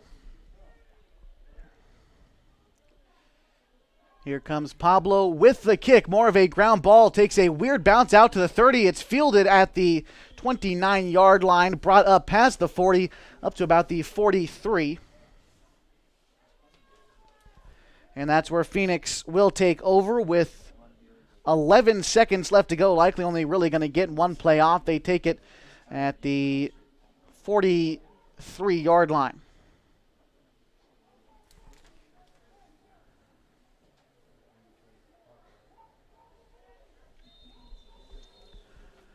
First and 10 for Phoenix, again from the 43-yard line on their half of the field, still driving upfield towards the south goal. Phoenix looking to maybe bust off a quick play with only 11 seconds left to go in the second quarter. Watts under center. He takes it. He's going to hand it off to Greenwood, who runs backwards, now cutting upfield on the far sideline. He is going to be hit and taken down on the other side of midfield. Call it a gain of 7 on the play, and time will expire. We head into halftime with Klamath Union leading 7-3 over the Phoenix Pirates. Coming up during the halftime show, brought to you by Pacific Crest Federal Credit Union, we're going to take a look at the story of this ball game, as well as what's going on around the Skyline Conference, the Klamath Basin area, what Oregon Tech is up to, and of course, what these Klamath Union Pelicans have coming up on the schedule. All that and more. Pacific Crest Federal Credit Union halftime show. Klamath on the Les Schwab Tires Game of the Week on 1150 AM, 92.9 FM KAGO with live HD video on mybasin.com. Sure glad we went to Les Schwab. I'm glad the baby's still happy. Well, I'm just glad that along with tires, Les Schwab also does brakes, alignment, and a bunch of other safety services. I mean, if we had gone to a cheap tire store instead, I'd be a doggone wreck. My thoughts exactly. Thanks, kiddo. Give everyone peace of mind on the road. Swing by or book online. Les Schwab Tires, doing the right thing since 1952. If you're trying to lose some weight and get in shape, Harbor Isles Tennis and Fitness Club is the best place to do it. Harbor has state-of-the-art equipment, plus certified personal trainers to help you achieve your goals safely and quickly. They also have indoor tennis and pickleball courts, and tons of group exercise classes to help you have fun while you get in shape. When you're done with your workout, stop by their smoothie bar to get a nutritious boost. See and feel the difference at Harbor Isles Tennis and Fitness Club. It's the place to be. It's tax time, and Lithia Chrysler Jeep Dodge Ram of Klamath Falls will help you make the most of your refund. Double down! Bring us your tax refund, and we'll double it to use towards your down payment on your new vehicle purchase. And right now, choose from more new trucks and SUVs than ever, and available 0% APR financing for up to 72 months. If you live here, you get it! Double your down payment during Ram Truck Month, only at Lithia Chrysler Jeep Dodge Ram of Klamath Falls. The innocence of youth. Is there anything any better? But soon they'll be in high school and facing all the same challenges you faced. How to make friends, how to fit in, how to be cool. We want our children to have everything they'll need to live fulfilling and productive lives. Make sure the kids in your family are among the more than 120,000 participants here in Oregon who take part in high school sports or activities.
And we welcome you back to the Les Schwab Tires Game of the Week on mybasin.com. We're live on air on 1150 a.m. and 92.9 FM KAGO.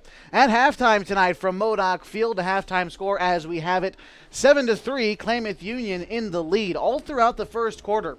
A scoreless game. Started out with a Phoenix drive that ended in a 37-yard punt. Klamath Union got the ball back in decent field position. They ended with a 68-yard punt. Phoenix then pretty much trading punts for a while. Klamath Union mixed in a turnover on downs in there as well. That turnover on downs, by the way, put Phoenix at the 16-yard line with a minute 52 left to go in the first quarter. That's when Phoenix went about 90 yards in 10 plays. They ended it with a 32-yard field goal attempt. Call it 80 yards, ending with a field goal. And that made our score 3-0 with 8:25 left to go in that second quarter. Klamath Union then turned the ball over. Phoenix punted, and Klamath Union, they got the ball back with about 4 minutes and change left to go in the second half. Going downfield in 7 plays, ending with a 19-yard Jameis Dutra quarterback keeper. It was more of a scramble. He dropped back to pass.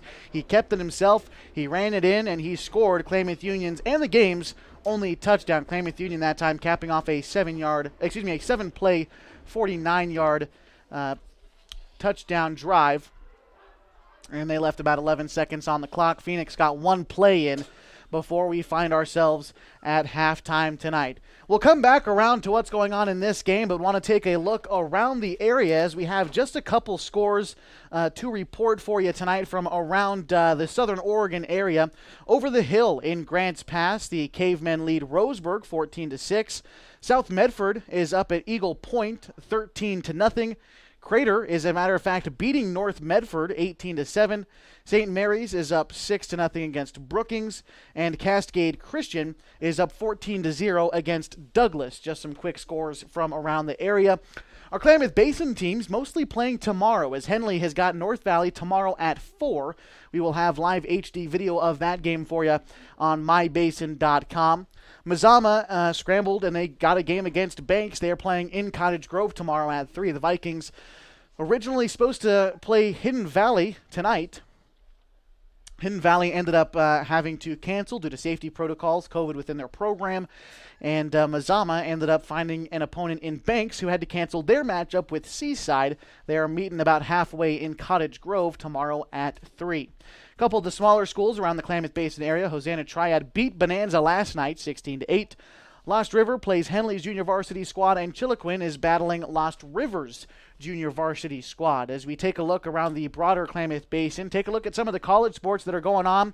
The Oregon Tech Owls softball team, who is undefeated 18-0, is playing Corbin University tomorrow. Baseball has got Eastern Oregon. The men and women's basketball team started out their season both on the right foot. The women, who, by the way, were picked to finish third in the Cascade Collegiate Conference, they beat Bushnell University, formerly Northwest Christian, 84-74. That was earlier on this afternoon. The men followed it up with their first win of the season, 85-82 over Bushnell University. The men, by the way, from Oregon Tech, they are the favorites in the Cascade Collegiate Conference preseason coaches poll.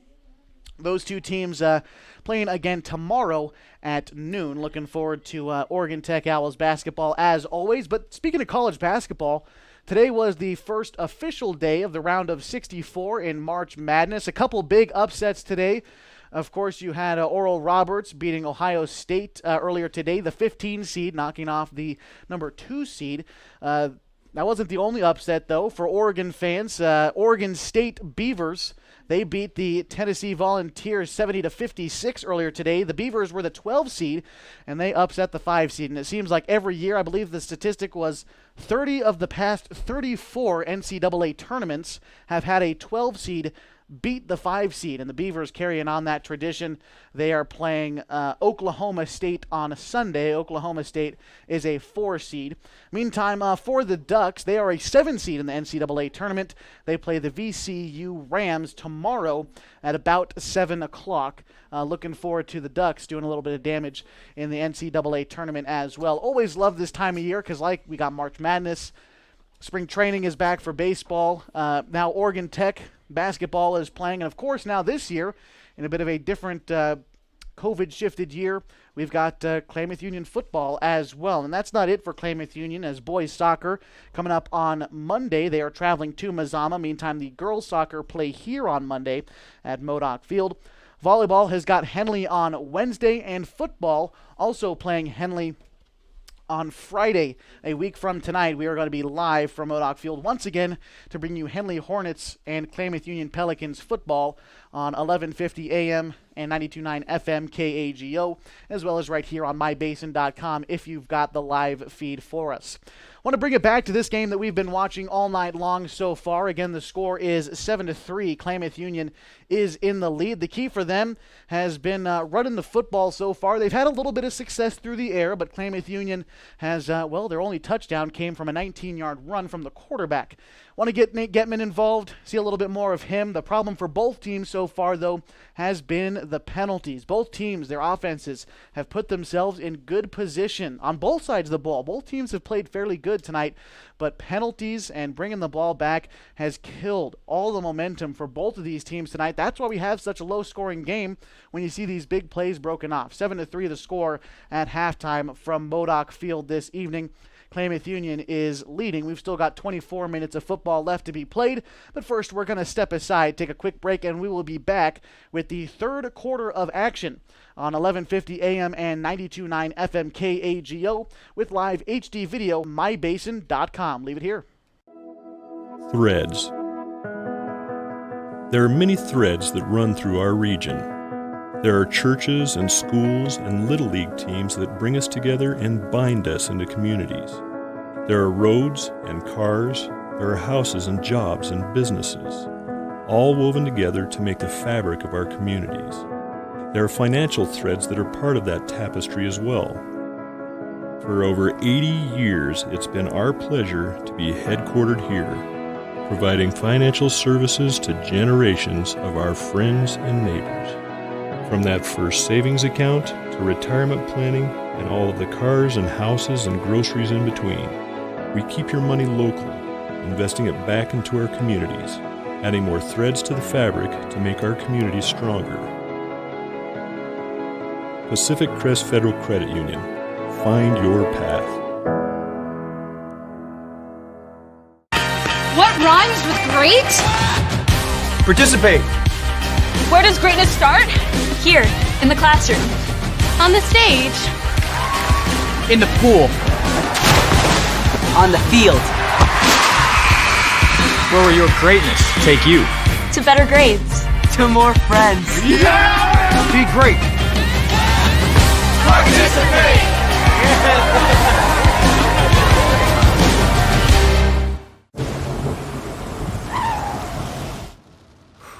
Sure glad we went to Les Schwab. I'm glad the baby's still happy. Well, I'm just glad that along with tires, Les Schwab also does brakes, alignment, and a bunch of other safety services. I mean, if we had gone to a cheap tire store instead, I'd be a doggone wreck. My thoughts exactly. Thanks, kiddo. Give everyone peace of mind on the road. Swing by or book online. Les Schwab Tires, doing the right thing since 1952.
Welcome back to the Les Schwab Tires Game of the Week on mybasin.com. We're on air at 11:50 a.m. and 92.9 FM KAGO. Halftime score tonight as we get prepared for the third quarter here in just a few minutes is 7-3. Klamath Union is in the lead. Well, how did we get to that score, 7-3? Well, we ended with a scoreless first quarter. Phoenix punched in their first 3 points with 8:25 left to go in the second quarter.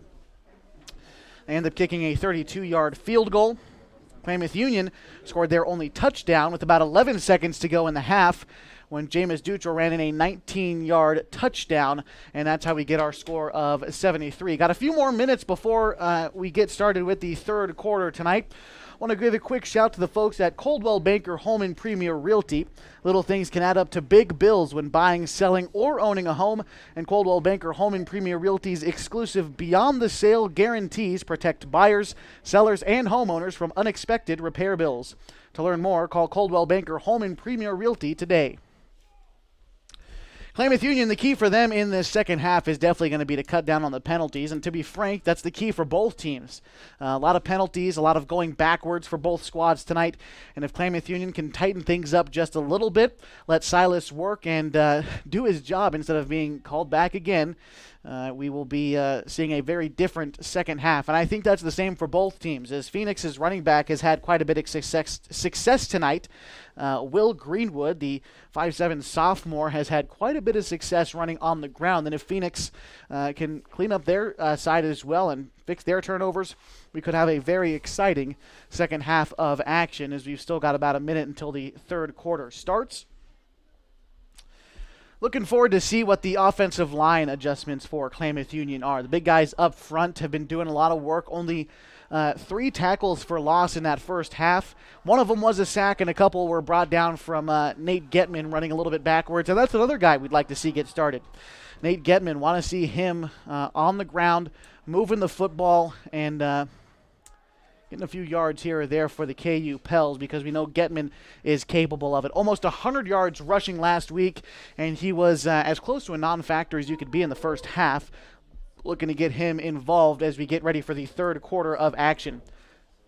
Phoenix chose to receive in the first half, so they will be kicking off to the Pelicans here in the second half of action, which is perfect for KU, as they punched in their touchdown with about 11 seconds to go, and they get the ball back here to start the third quarter. Their offense has worked real well tonight, and looking to continue that trend as we start the third quarter of action here in just a few minutes. The kick return team for KU is heading out onto the field.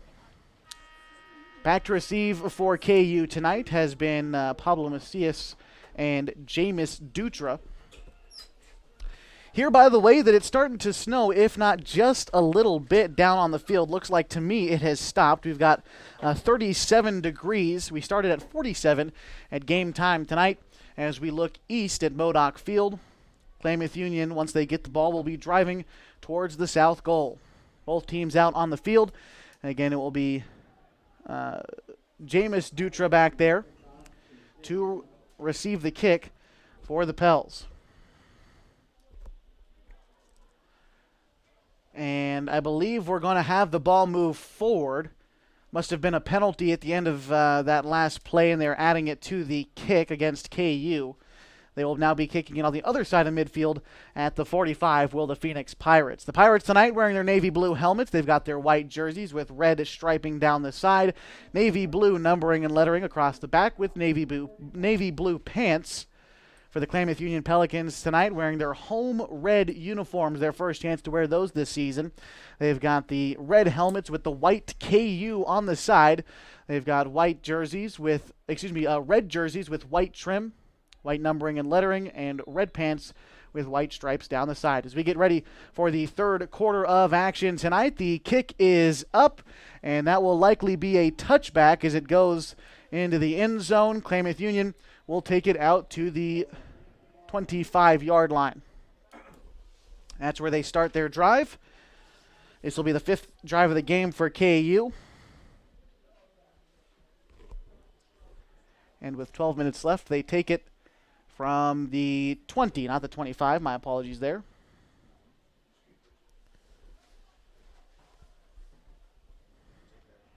Jameis Dutra is going to be out wide. Silas, his brother, is the starting quarterback tonight. Getman is in the backfield as well. Looking to see if KU, they've had a lot of success on the ground and through the air, though most of their success on the ground coming from their quarterback, Silas Dutra. We'll see if they decide to air it out a bit more. Silas takes the snap. He hands it off to Getman, who breaks one tackle before being swallowed up by about 3 or 4 Pirates. Call it no gain on the play. It'll be 2nd and 10.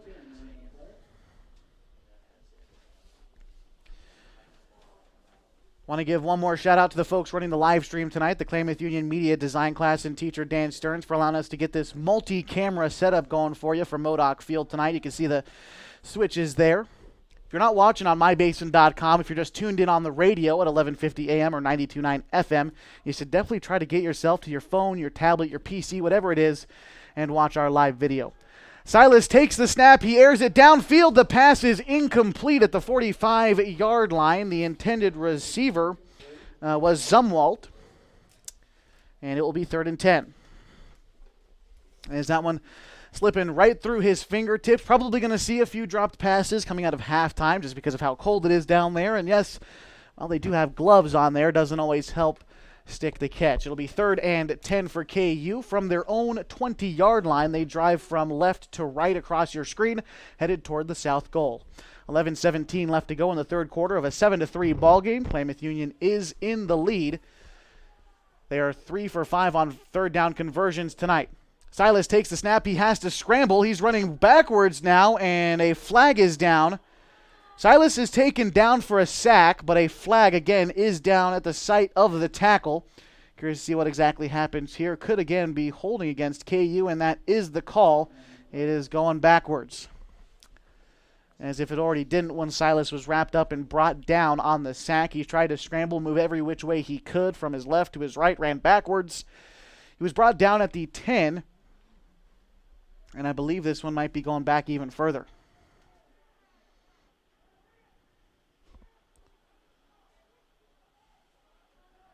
They try to decide what it is. This will be the 4th play of this drive and a 4th down. The flag is down at the 9. You can see the yellow laundry out there on the field.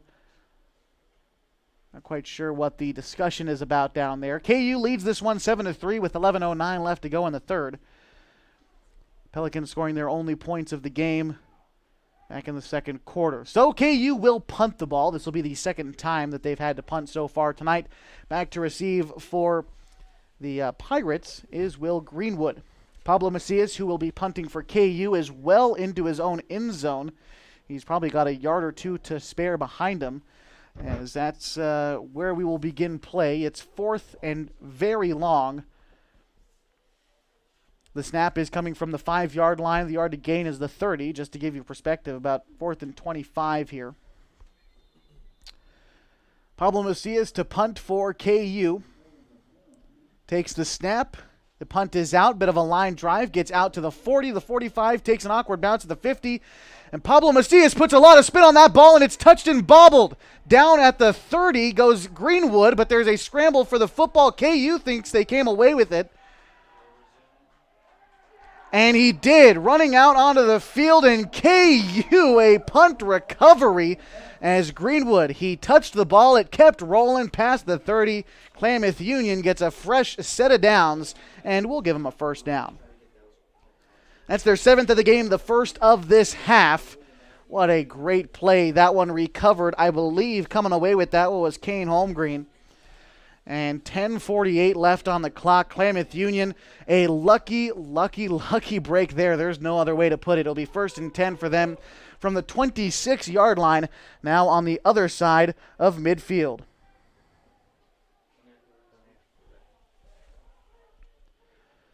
The snap taken and a handoff given to Pablo Macias. He takes the jet sweep. He's got a few blockers moving upfield. He gains about 2 yards before being dragged out of bounds. It'll be, well, maybe he only gained 1 yard. 2nd and 9 coming up.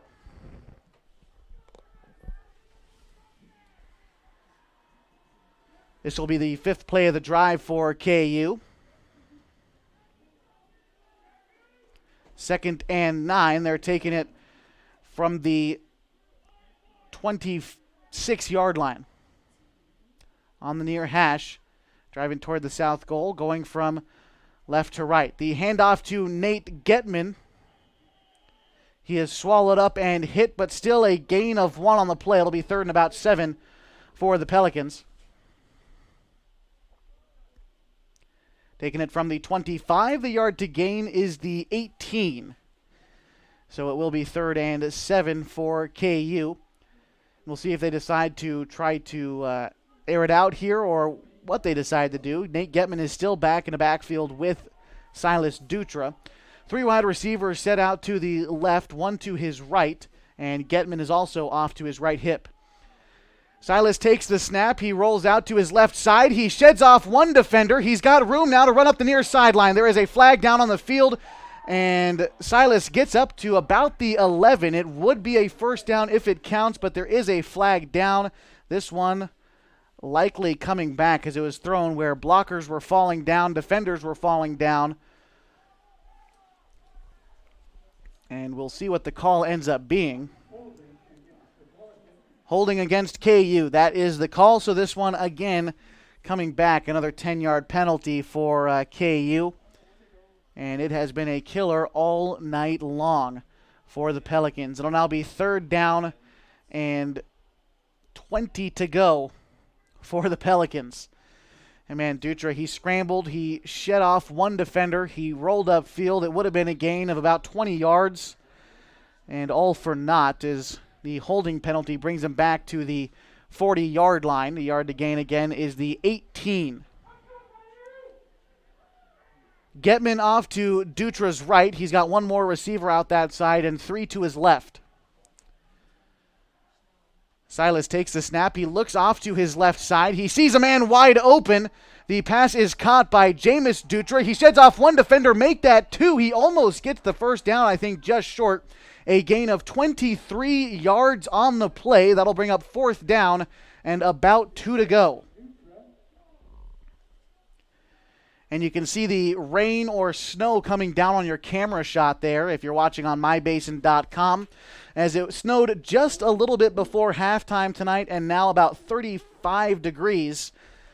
Maybe closer to 32 if my weather app is a little bit dysfunctional there. Silas will take his own snap on the QB keeper. He gets up to the 19-yard line, just short of the first down, so it'll be a turnover on downs on the fourth down conversion attempt for KU. It's cost them quite a few points tonight. They are now 0 for 4 on 4th down conversions attempt. Another turnover, that is their 3rd of the night. Turnover on downs for KU. Phoenix will take over at their own 19-yard line with 9:09 left to go in the 3rd quarter. 7-3 the score. The Klamath Union Pelicans lead it. Looking for a good defensive stop here. Try to keep themselves in decent field position as the offense has been unable to convert on 4th down tonight. It'll be 1st and 10 for Phoenix from the 19-yard line. They drive to the north goal. Taking the handoff was Greenwood. It was fumbled on the transfer. And it looks to me like Phoenix fell on it. Unable to tell so far. And it looks to me like Phoenix will keep possession, but it is still a loss on the play of about 5 yards. 2nd and 15 for Phoenix. They are taking it from the 14-yard line. The yard to gain is the 19. So again, 2nd and 15 after the fumble, and they recovered it themselves, did the Pirates on the transfer to Greenwood. 8:26 and counting in the 3rd. 7-3 the score. The Pels lead. The snap taken again, handed off to Greenwood. He tries to find a hole up the middle. He's tackled and brought down at the original yard of scrimmage. It'll be 3rd and 15 for the Phoenix Pirates. Phoenix hasn't thrown the ball very much tonight, maybe a handful of times, about 7. Looking to see what the freshman Watts can do on 3rd down deep into his own territory. Phoenix tonight is 0 for 4 on 3rd down conversions. Have yet to try it in this half, obviously. 3rd and 15 to go. Yard to gain is the 29-yard line. Watts takes the snap, play action pass. He throws it over the middle. It is caught at the 20-yard line, up past the 30. He breaks through one defender. It's Evan Martin running up the near sideline. He's brought down on the other side of midfield. A big gain for Phoenix.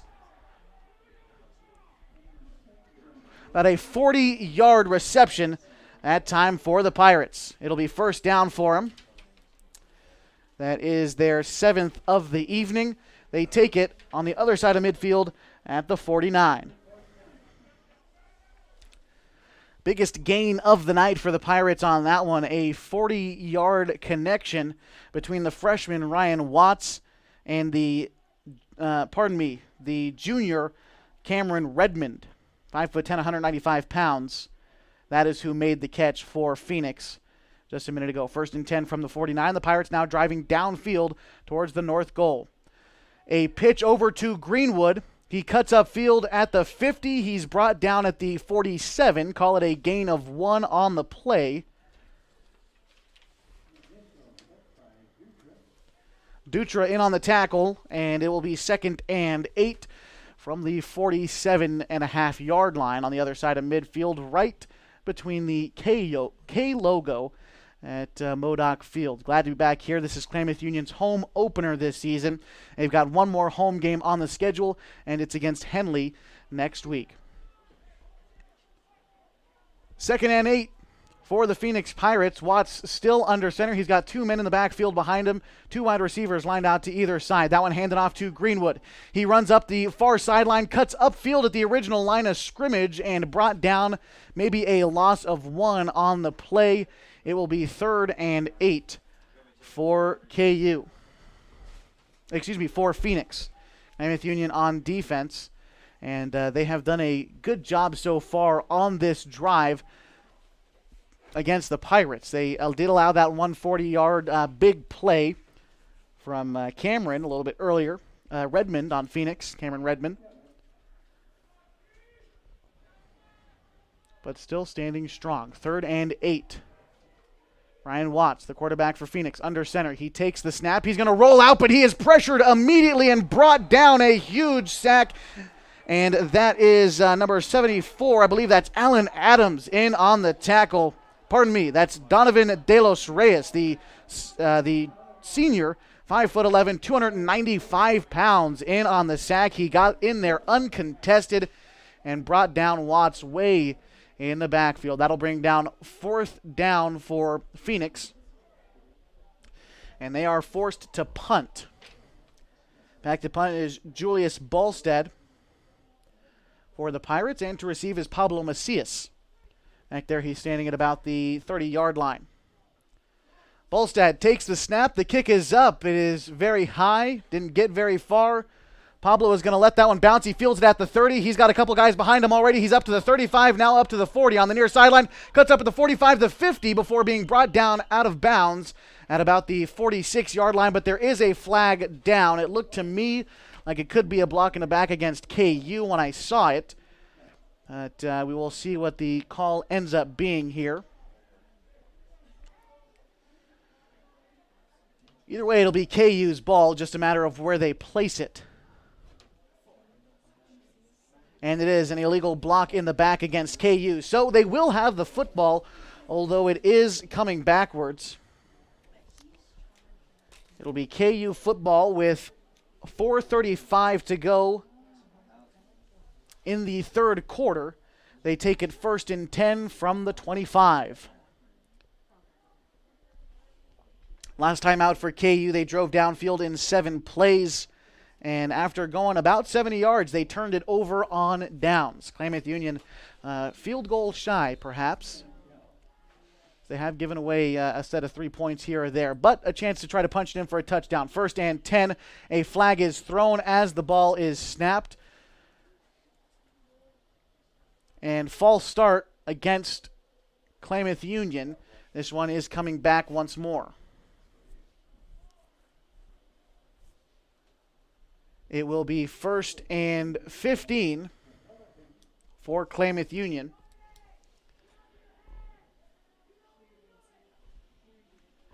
Original line of scrimmage was the 27, and now they are taking it from the 22-yard line. Dutra back there with Getman. 3 wide receivers lined out to his left. He rolls to his left after taking the snap, unfurls one downfield, a diving attempt for Macias, but it will fall incomplete. That will bring up 2nd and long for Klamath Union.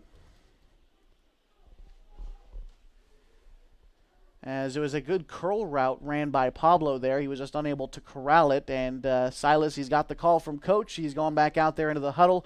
The Phoenix Pirates, they've been burned a couple times. Their secondary has. But every time KU's broken off a big play, it's been brought back so far. 4 men lined out to Silas's right, 1 to the left. Silas rolls to his right after taking the snap. He dumps it off close to Zumwalt. I believe he caught it. No, he did catch it just in bounds, but it was a gain of 1 on the play. Pardon me, gain of 3 on the play. It'll be 3rd and about 12 to go. Looked like Zumwalt's feet might have been out of bounds in the near sideline, but he was able to corral it, bring it down. It was a good catch. And now it'll be 3rd and 12. The yard to gain is the 36. Klamath Union taking it from just about the 35. 4:24 left to go in the 3rd quarter. 7-3. Klamath Union leads.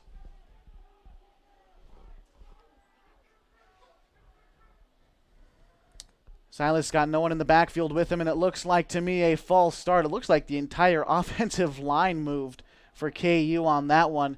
Could be a false start that time on the center, and this one is going backwards once more. A false start against KU, and yet another penalty on this drive. We'll make it 3rd and about 15.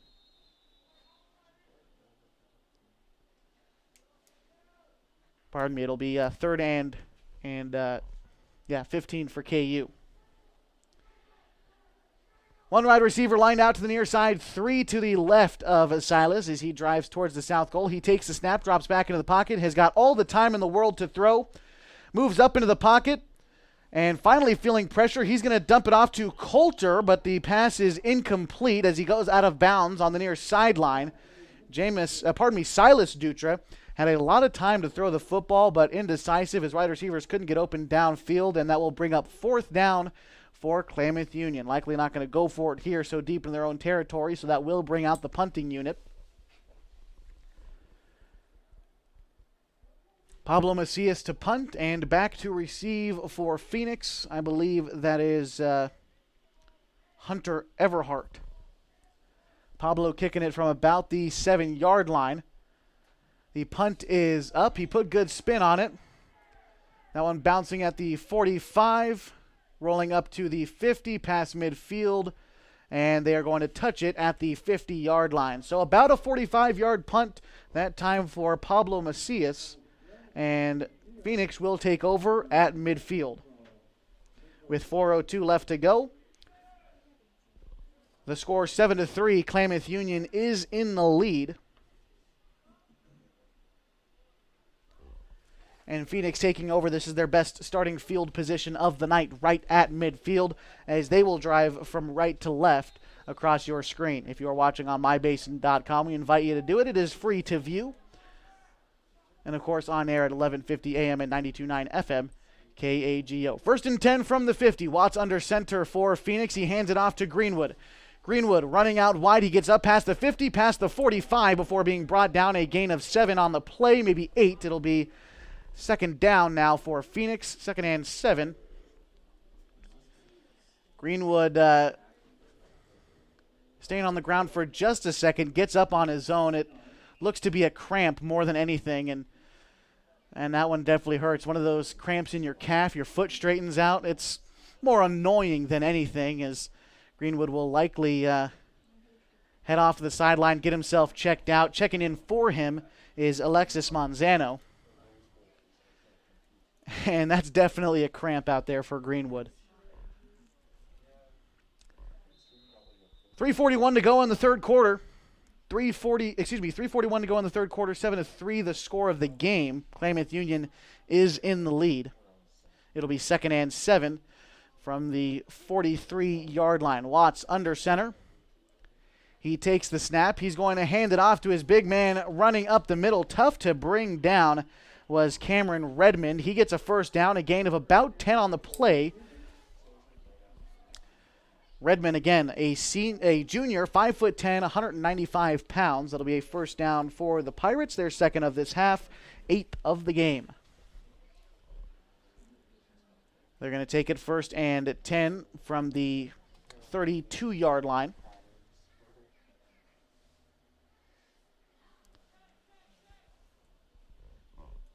Again, this was Phoenix's best starting field position of the night. They're looking to capitalize on it right here, get themselves back into the game. First and 10 from the 33. Watts under center. He is going to hand it off to his man who gets up 7 yards on the carry. That time was Manzano. He gains about 7 on the play. It'll be second and 3 for the Pirates. They got up to the 25-yard line. The line to gain is the 22. 2:41 and counting in the third quarter. 7-3 the score. The Pelicans lead at home tonight, if not just by a couple of points, but still in the lead. The defense has been out on the field for quite some time now. It's been about 2 minutes of game time, close to about 5 minutes of real time with penalties and the like and discussions. Either way, second and 7. Watts under center. He takes it. He rolls to his right side. He dumps off a close pass. It is caught for the first down and then some. A gain of about 7. On the catch that time, I believe, was Marcelo Valdez. That'll be another first down for the Pirates. 9th of the night. First and 10 from the 15, deep into Klamath Union territory. Another great opportunity for Phoenix to try to score here. They've had a couple of opportunities that have gone for naught so far this evening. And this, again, their best shot at it. It's up to Klamath Union to try to shut them out. The first and 15 play is handed off to Redmond.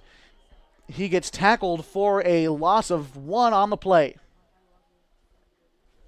It'll be second and 11.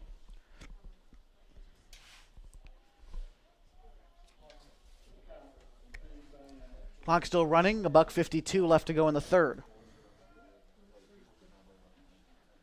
It'll be second and 10, so no loss on the play. They'll say he got back to the original line of scrimmage there. The yard to gain is the 5. They're taking it from the 15. Curious to see if Greenwood has checked back in yet, and he looks to be kind of walking around back there on the sideline, trying to look for him for the Pirates' sake.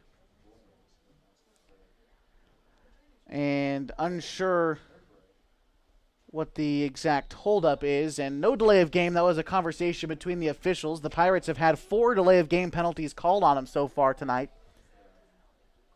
Watts under center. He takes the snap. He's going to play action it to Redmond. Goes for the end zone. The pass is caught at the 5 up to the end zone. A touchdown for the Pirates, but there is a flag down the field. That's what caught my attention. Curious to see who caught the ball. I believe it was Manzano. But a flag is down before the touchdown was called, and it's down at about the 10-yard line on the far side of the field. So it's going to go against Phoenix, and this one is coming back.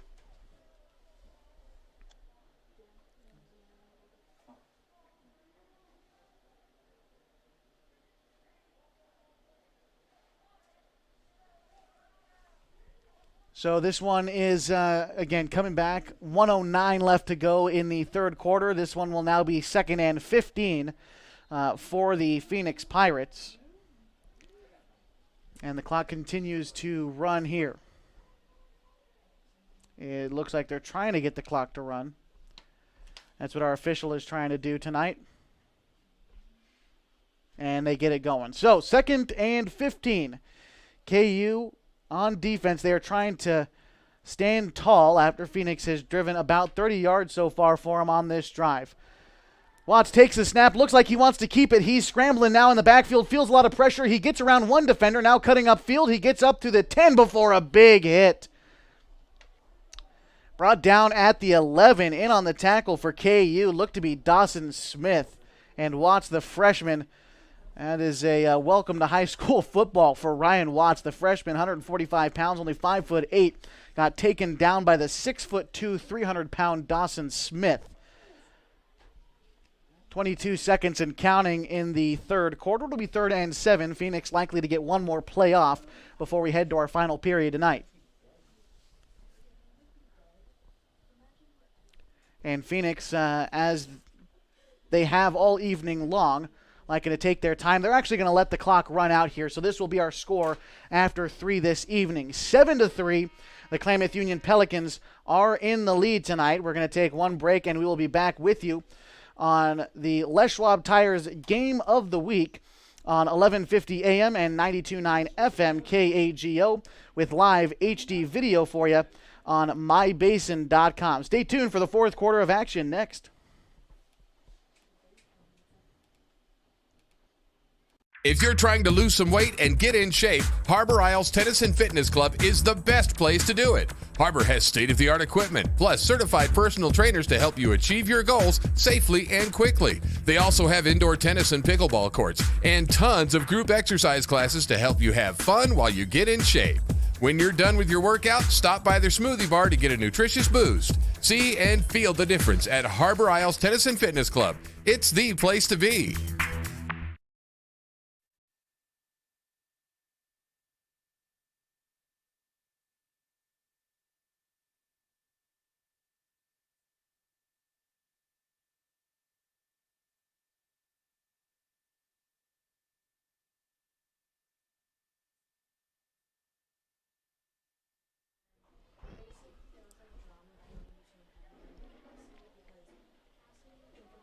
And we welcome you back to the Les Schwab Tires Game of the Week on 1150 AM, 92.9 FM KAGO with live HD video on mybasin.com. The score after 3 quarters, 7-3. Klamath Union is in the lead of this very low-scoring affair. Phoenix does have the ball as we start the fourth quarter. They are at 3rd and 7. The yard to gain is the 5. They are very close to the end zone here, deep into KU territory. They take it from the 12. Again, 3rd and about 7 to go. The ball is snapped and brought down in the backfield was Greenwood. Pardon me, that wasn't Greenwood. That was Monzano. It'll be 4th down and 10 to go for the Pirates. We'll see if they elect to kick a field goal here when you're this late in a low-scoring game.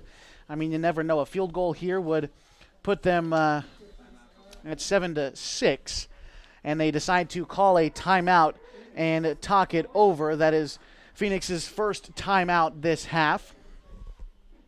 Phoenix took over this possession at the 50-yard line with 4 minutes to go in the third. They have driven downfield quite nicely. This will be the 7th play of the drive coming up here in just a minute as we head out of this timeout. Would like to give a shout to some of the people that make this broadcast possible as well, including Les Schwab Tires. Having the right set of tires and wheels on your vehicle is just part of an essential safety checklist. That's why Les Schwab does more than install just tires and wheels. You can come on in for a free pre-trip safety check, and they're going to help make sure everything is in working order. At Les Schwab Tires in Klamath Falls on South 6th Street and out in Merrill, they've been doing the right things since 1952. Teams head back out onto the field with 11:33 to go in the ball game. 7-3 the score. Klamath Union is in the lead tonight. We're in their home reds. They are red from top to bottom with white lettering and trim. And it looks like Phoenix is going for it. 4th and 10. A play action pass going for the end zone. It's intercepted at the 5, but a flag is down. And as a matter of fact, the pass is dropped, it looked like to me. A flag is down, and if this is pass interference against anyone on the Pelicans, Coach Smith is already halfway up the sideline. He already wants to run out onto the field. It did not look like pass interference to me, but again, we don't know what the call is yet, so tough to speculate so far, but there was no illegal contact to me on both sides. He threw it into double coverage. You're going to have some bumping maybe, but we have to see what the call is. It looked to me like an incomplete pass, but again, the flag down. The official threw it aggressively. And here's the call.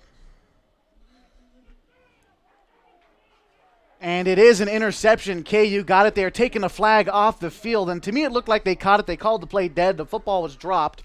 But it was an interception for KU on that 4th down attempt. They take it deep in their own territory at the 5. That is KU's first interception of the season. They've got to go 95 yards here. They've got 11:26 left in the quarter to do it.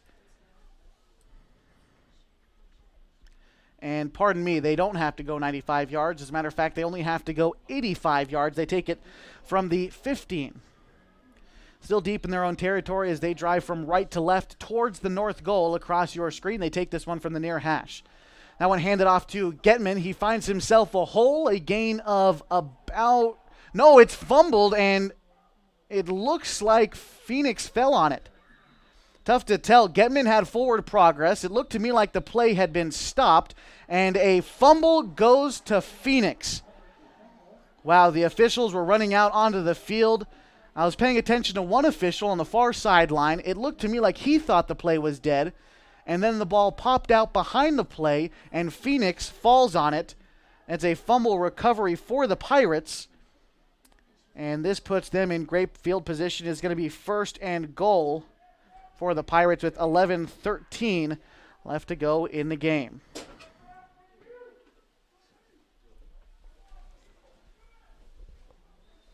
And that is a heartbreaker for KU. They got the turnover themselves, and on the very next play, Getman coughed the ball up, and now Phoenix takes it 1st and goal from the 10. Watts under center. He's going to hand it off to Greenwood, who danced around in the backfield for just a quick second before being brought down at the original line of scrimmage. It will be 2nd and goal from the 10.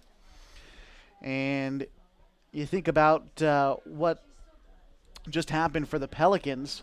Their offense was ready to go. Their defense caused a stop. And you never know. The defense could still be fairly wired up after they caused their own turnover. Of course, unhappy to be back out on the field so quickly.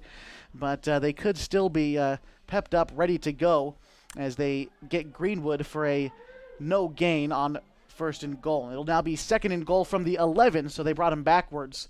Watts under center. The toss to Greenwood. He's got a few men in the backfield, but he's able to cut upfield at the 10. He gets up to the 7-yard line before being brought down. They're going to give him forward progress there. And coming away with the ball, it's KU. I think they're going to say he was down before the ball was cut loose. It's still very curious to see what happened there. And it seems to me like the guys up on the defensive line getting a little bit chippy. And we'll see how that plays out through the rest of this final quarter. It'll still be Phoenix football with 10 minutes and counting left to go in the 4th. KU leads 7-3, and we're going to have a timeout called by Phoenix. That is their 2nd of this half. Going to take a quick break, 30 seconds on the Les Schwab Tires Game of the Week on 11:50 a.m. and 92.9 FM KHO, live HD video on mybasin.com. It's tax time! And Lithia Chrysler Jeep Dodge Ram of Klamath Falls will help you make the most of your refund. Double down! Bring us your tax refund, and we'll double it to use towards your down payment on your new vehicle purchase. And right now, choose from more new trucks and SUVs than ever, and available 0% APR financing for up to 72 months. If you live here, you get it! Double your down payment during Ram Truck Month, only at Lithia Chrysler Jeep Dodge Ram of Klamath Falls. And we welcome you back to the Les Schwab Tires Game of the Week on 11:50 a.m., 92.9 FM KAGO. Live HD video on mybasin.com. It is 3rd and goal for the Pirates. They're at the 7. They trail 7-3 to the Klamath Union Pelicans. 9:53 left to go in the 4th quarter. Watts takes the snap. He rolls out to his left side. He's pressured now, has to go back to his right. He's running upfield. He gets hit once and is thrown out of bounds well behind the line of scrimmage. And did he drop the football again? And it looks like he did. A fumble recovery for KU. Turnover after turnover for both of these teams. And as we were looking forward to a cleaner second half after that first half, I guess we really had no idea what we thought sloppy football was, because these teams turning the ball over left and right. And now Klamath Union will take over at their own 10-yard line with 9:49 to go in the 4th quarter. They lead 7-3 over the Phoenix Pirates. Dutra is in the gun. He's got 3 wide receivers lined out to his left. and one to his right. Puts a man in motion and a jet sweep play, taking it and trying to cut upfield. I believe that was Zumwalt. His helmet pops off, and no gain on the play, maybe 1 yard. And they are going to mark it down at the 11. It is a gain of 1 for the Pelicans there. 9:26 and counting, and hoping that Zumwalt is okay. He's staying out there on the field. He didn't look hurt, but his helmet did pop off. I know he is on the sideline right now talking with Coach Smith, and looking okay. He's got a new guy in there for him. It looks to be Jameis Dutra. In the backfield with Silas Dutra is Nate Getman. Silas takes the snap. He drops back. He looks to his right, looks downfield. He's got a man open, and it's caught by Pablo Macias at the 35. He's brought down at the 49-yard line. A 39-yard connection between Silas Dutra and Pablo Macias is good for a Pelicans first down.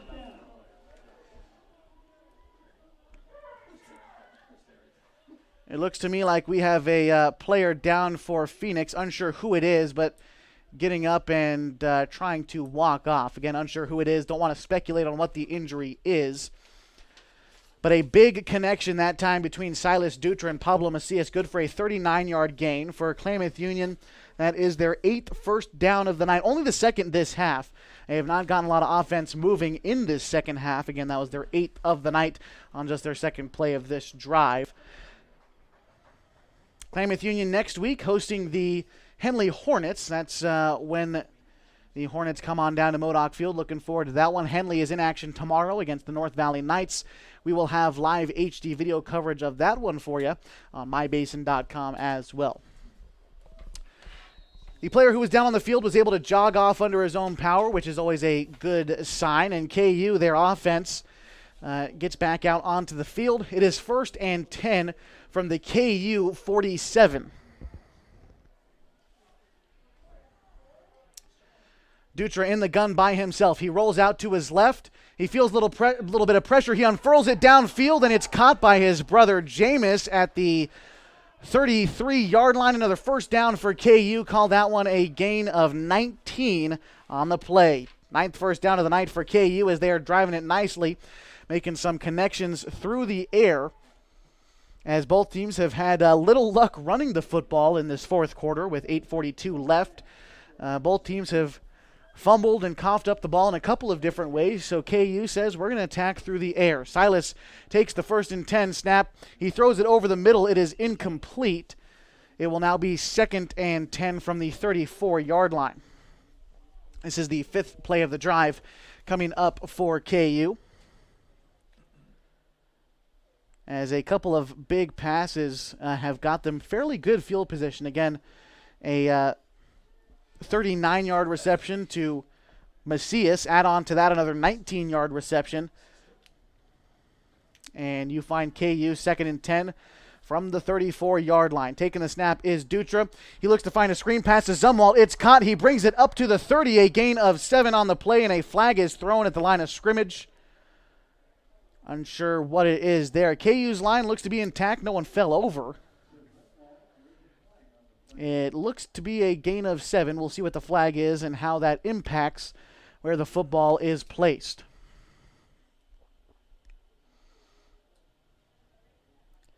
Still awaiting a signal from our Whitecap tonight. And still discussing it. It's going to be a personal foul against Phoenix. And if I were to guess anything, that's what it would have been. That's a 15-yard penalty against the Pirates.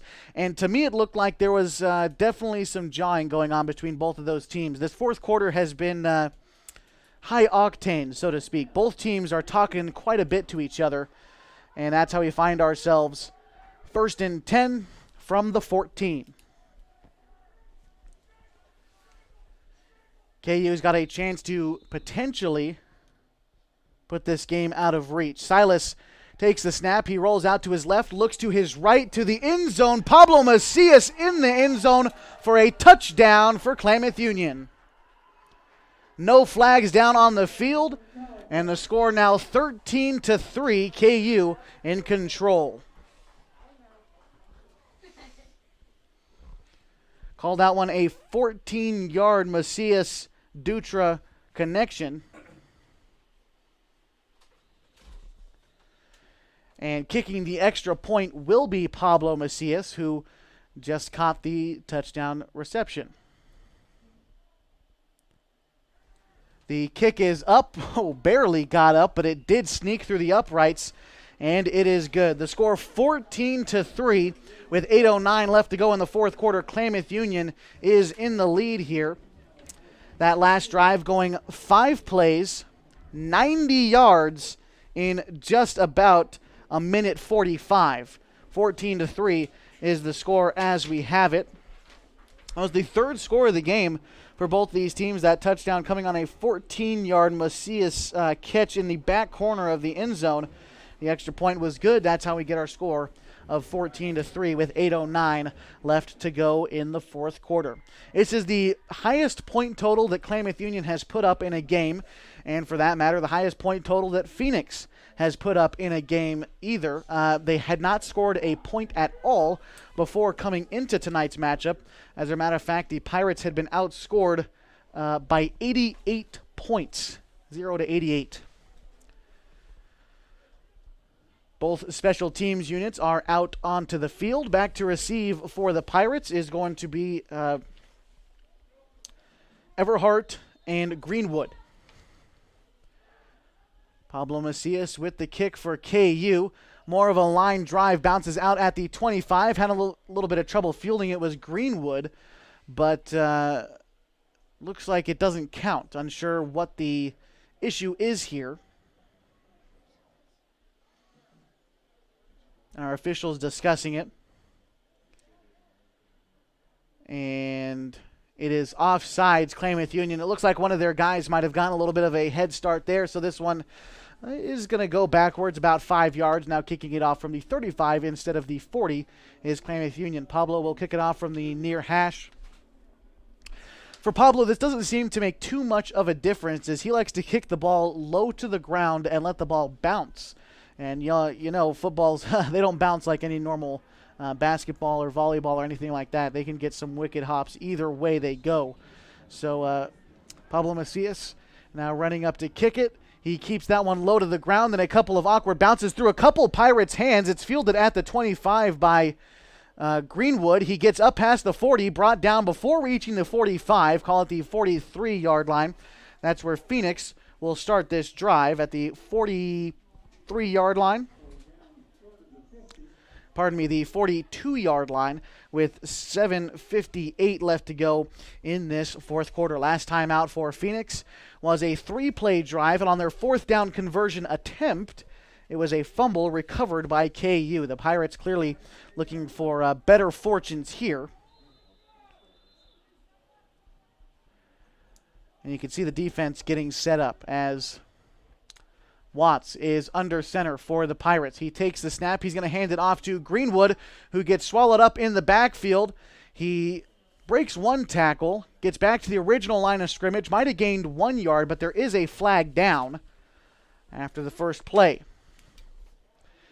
And, you know, this is our first game back here in the Klamath Basin, our home opener for KU tonight, and this one will be a personal foul face masking against the Pelicans, and this is a good call from our officials tonight.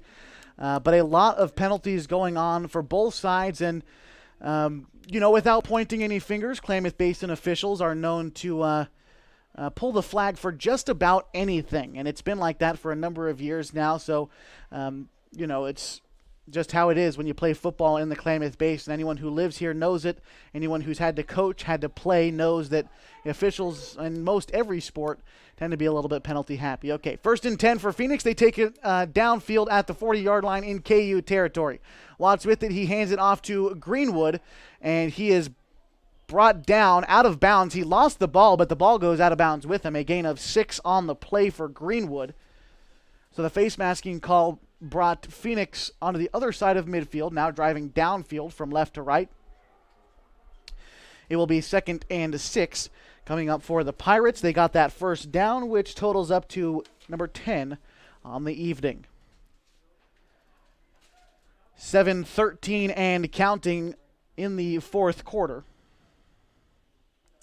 2nd and 6. Watts under center. He has not taken a snap in the gun all night long. He gets that one. He hands it off to Redmond, who powers up for a gain of 3. They're going to give him forward progress, even though he may have lost a yard. It'll be 3rd and looks to be about 4 yards. The yard to gain is the 29. They are taking it, the yard to gain is the 31, and they are taking it from the 36. So it'll be 3rd and 5 for the Pirates. Tonight on 3rd down conversions, they are 1 for 5. 6:26 and counting. 3rd and 5 to go for Phoenix. Watts, he takes the snap, he rolls out to his side, and that one is picked off. No, it falls incomplete. Had it in his hands, did Jameis Dutra, and it just slipped through. Jameis frustrated with himself out there, but you know what happens. Slipped through his hands. It's still 4th down for Phoenix, and it looked like he might have come away with a big interception there, but it was not to be.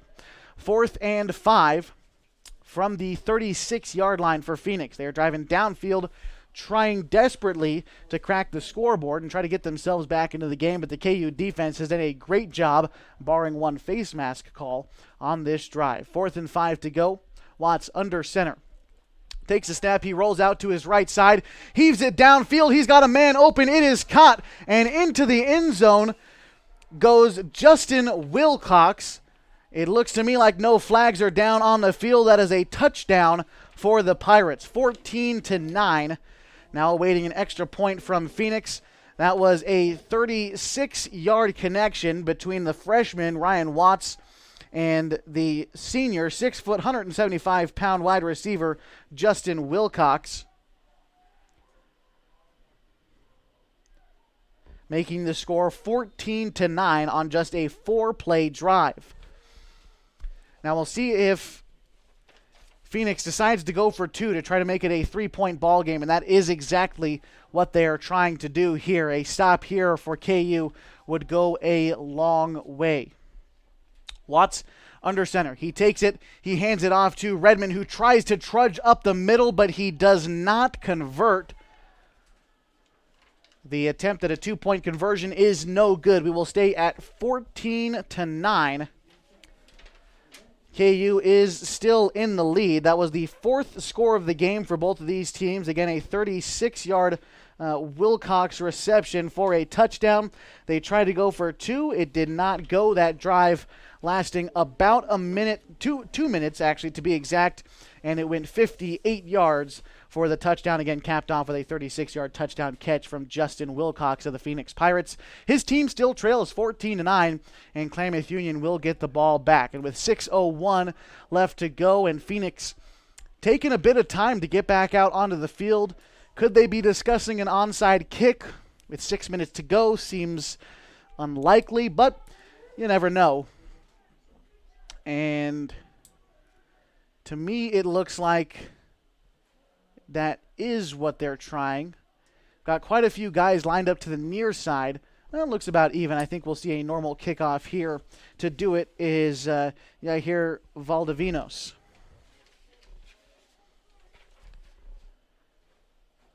Appreciate you being with us on the Les Schwab Tires Game of the Week on mybasin.com. That's where we've got live HD video tonight. And we are ready to go with 6:01 in the fourth quarter. The kick is up. It is fielded at about the 35-yard line by Jameis Dutra. He gets up to the 35, cutting up the near sideline past the 40. He passes midfield. He cuts the other way, up past the 30, the 25, 20, 15, 10, 5. And this one's coming back. There is I believe he stepped out of bounds. He thought he was going to keep going, but he stepped out of bounds, finally catching my attention back by the 45-yard line. It looked like he might have stepped out of bounds, but this one is coming back. Dutra confused. He seems to think he didn't step out.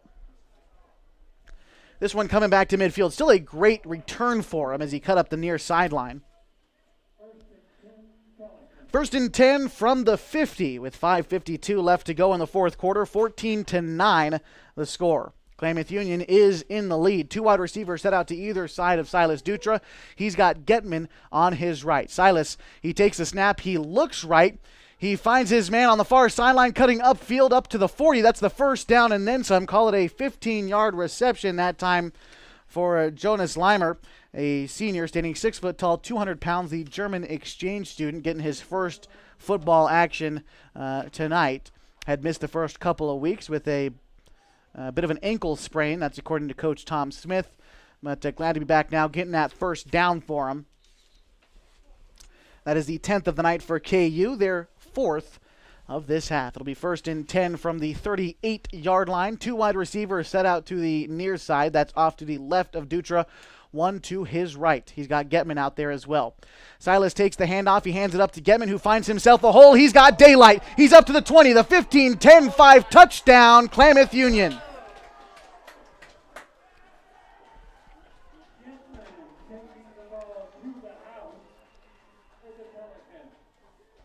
Call that one a 38-yard rush for Nate Getman. And we said we wanted to get him involved in this game, and he does just that. And answers back with a Klamath Union touchdown, making the score 20-9. Now awaiting an extra point attempt. Likely going to be a kick from Pablo Macias as we wait for it here.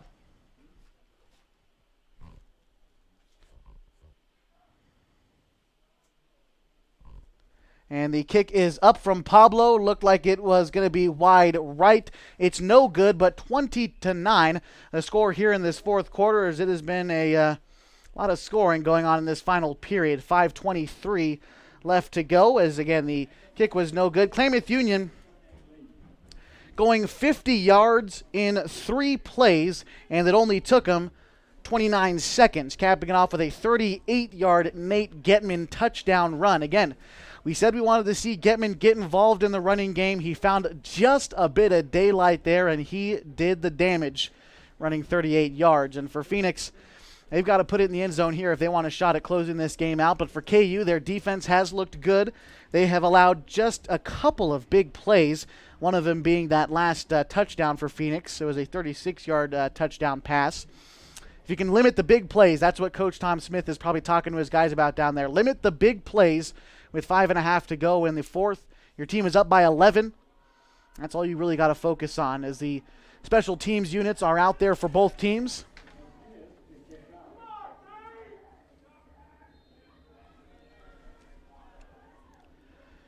The kick from Macias, more of a ground ball, takes an odd hop. It gets out to the 20, and it's fielded finally at the 5. Comes back out to the 10.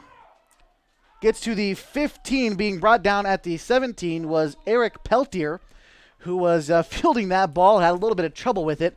But Phoenix, they bring it out to about the 17-yard line, and that's where they will start their drive with 5:15 left to go in the fourth and final quarter of play from Modoc Field. As the offense heads back out for Phoenix, they capped off their last drive going 4 plays, 58 yards, capping off with a 36-yard touchdown. And Phoenix looking to recreate that for themselves, but for the Pelicans, they're looking to shut it down and put this game away with a defensive stop right here. That would just about do it. 1st and 10 from the 17. Phoenix driving from left to right. They are in their own territory. Watts takes the snap. He rolls out to his left side. He's looking for his man. He hits Greenwood in the backfield. He's able to cut upfield. He gets up to the 25-yard line, a gain of about 8 on the play. Still second down now for Phoenix. Call it a gain of 7, rather. It'll be 2nd and 3 for the Pirates. 4:52 and counting left to go in the fourth quarter. 20-9 the score. Klamath Union leading for the first time at all this season, obviously shattering their previous point total in a game, which was 6, and now up to 20. And this is also the first time that Phoenix has scored at all this season, putting up 9 points so far. They're looking to add to that total now. 2nd and 7 to go. Watts under center. He takes it, hands it off to Greenwood. Greenwood has just a little bit of room to get up to the 32-yard line. It'll be a first down and a gain of 5 for the Pirates. As far as first downs for Phoenix goes, that is their 11th of the night and 5th of this half. It'll be 1st and 10 for the Pirates at the 31-yard line. Still in their own territory, driving to the south goal, again from left to right across your screen.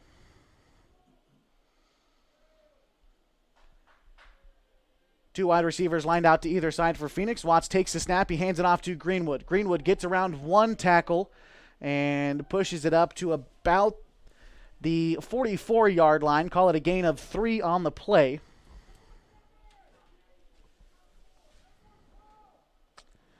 And that will be 2nd and 7. The yard to gain is the 41. They're taking this one from the 34. 3:39 and counting in the fourth quarter. Phoenix has got to move a little bit quicker if they want to get back into this game, although the Pelicans, they are fine at playing at this pace. And our official comes out this to about the line of scrimmage, looking to see what his signal is. It looks like an equipment violation for, I believe that's Luis Garcia. He trots off the field, something wrong with his chin strap. They're able to check who they need to. And Getman also comes off the field, and trotting back out there is Lincoln Peterson. So a couple switches for KU. And I believe that was due to an equipment violation. That's what it looked like. It looks like Garcia is still messing with his chin strap there on the sideline. Regardless, 2nd and 7 for Phoenix. The snap is taken. Rolling out to his left is Watts. He hits his receiver for a gain of about 11 yards, as bringing almost all 22 men on the field with him. I believe that was Redmond on the catch. It'll be a first down for Phoenix. Although the Pirates, who only have one timeout remaining, just got their 12th first down of the night on the 4th play of this drive. 3:09 remaining in the fourth quarter. And you got to wonder if Phoenix tries to go for broke here. They've got to hit the end zone sooner than later if they want a shot back into this game, only trailing by 11. 1st and 10 from the 42-yard line, still driving upfield out of the Pirates. Wyatts, he takes a snap, he rolls to his left, airs it out downfield, and a contested throw is incomplete. Pablo Macias making the defensive play at about the 30-yard line on the other side of midfield. A great defensive stop there by Pablo. He is leaving his mark on this game for sure on the defensive and offensive side of the football. It'll be 2nd and 10 now for the Pirates.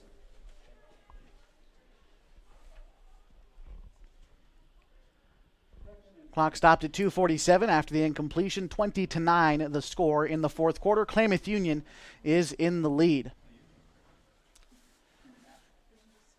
Watts under center. Pardon me, he was in the gun there. He's dropping back. He completes a pass at the 40, but that will be a loss of 1 on the completed pass. So it'll now be 3rd and 11. And new quarterback in for Phoenix, by the way. It is now Hunter Everhart playing quarterback for the Pirates, maybe to try to get some extra arm power in there. The freshman might just not be able to provide. Curious to see what Phoenix tries to do here, as the new quarterback again is the sophomore, 6 foot, 165 pounds, Hunter Everhart is back there, and he is in the gun. Got his running back lined out to his left. 3rd and 11 for the Pirates. Everhart takes a snap. He's back in the pocket. He tries to throw it, but it's deflected by Nate Getman. Getman also leaving his impact on both sides of the football tonight. That brings up 4th down for the Pirates. And at this point, got to go for it with 2:07 left to go in the game. You're down by 11 if you're Phoenix.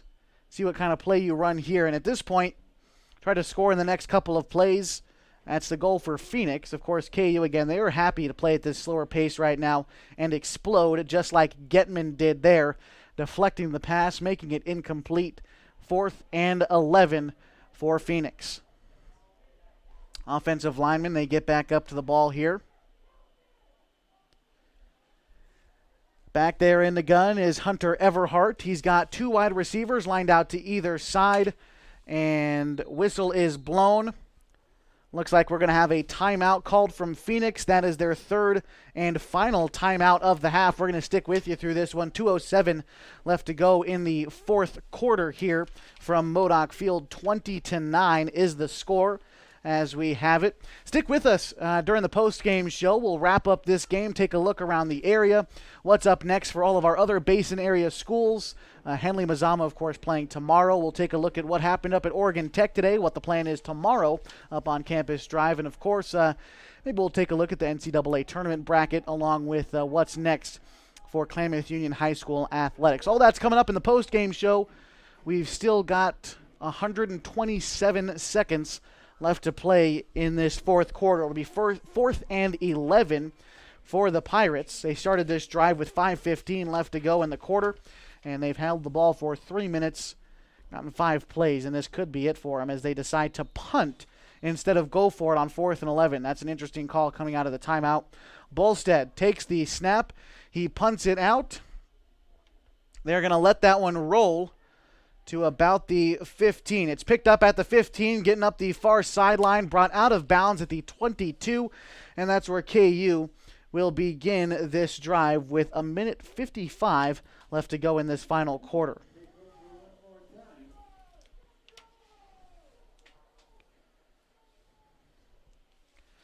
And as we begin this possible final drive of the game, I would assume Klamath Union going to be doing a lot of running the ball, except Nate Getman has just checked out of the game. We'll see what they decide to do here. They are up by 11, 20-9 with 1:55 left to go in the fourth quarter as we get things going to end this ball game. I believe Zeke Pena is in the backfield with Dutra. And Dutra will take the snap. He's going to hand it off to Pena, who finds himself a small hole up the middle. A gain of about 2 yards for Zeke. And this is the first time we've seen him tonight. Pena, a senior, standing 5'10", 170 pounds. And saw a bit of him in the Hidden Valley game. Him and Getman sort of trading reps. And now Getman on the sideline, allowing Pena to run a little bit. It'll be second and call it 7. The yard to gain is the 33-yard line. Taking this one from the 25. Pena takes the handoff. He's able to cut upfield. He's up past the 35, the 40. Now getting up past the 45-yard line. That's where they'll say he ran out of bounds.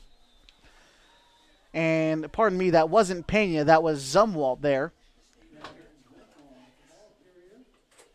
And it looks to me like there's another player down on the field.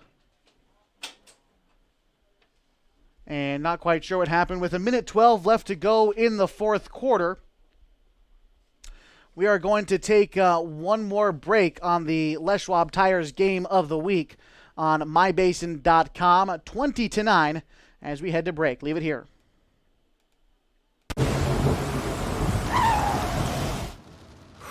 Sure glad we went to Les Schwab. I'm glad the baby's still happy. Well, I'm just glad that along with tires, Les Schwab also does brakes, alignment, and a bunch of other safety services. I mean, if we had gone to a cheap tire store instead, I'd be a doggone wreck. My thoughts exactly. Thanks, kiddo. Give everyone peace of mind on the road. Swing by or book online. Les Schwab Tires, doing the right thing since 1952. If you're trying to lose some weight and get in shape, Harbor Isles Tennis and Fitness Club is the best place to do it. Harbor has state-of-the-art equipment, plus certified personal trainers to help you achieve your goals safely and quickly. They also have indoor tennis and pickleball courts, and tons of group exercise classes to help you have fun while you get in shape. When you're done with your workout, stop by their smoothie bar to get a nutritious boost. See and feel the difference at Harbor Isles Tennis and Fitness Club. It's the place to be. It's tax time! And Lithia Chrysler Jeep Dodge Ram of Klamath Falls will help you make the most of your refund. Double down! Bring us your tax refund and we'll double it to use towards your down payment on your new vehicle purchase. And right now, choose from more new trucks and SUVs than...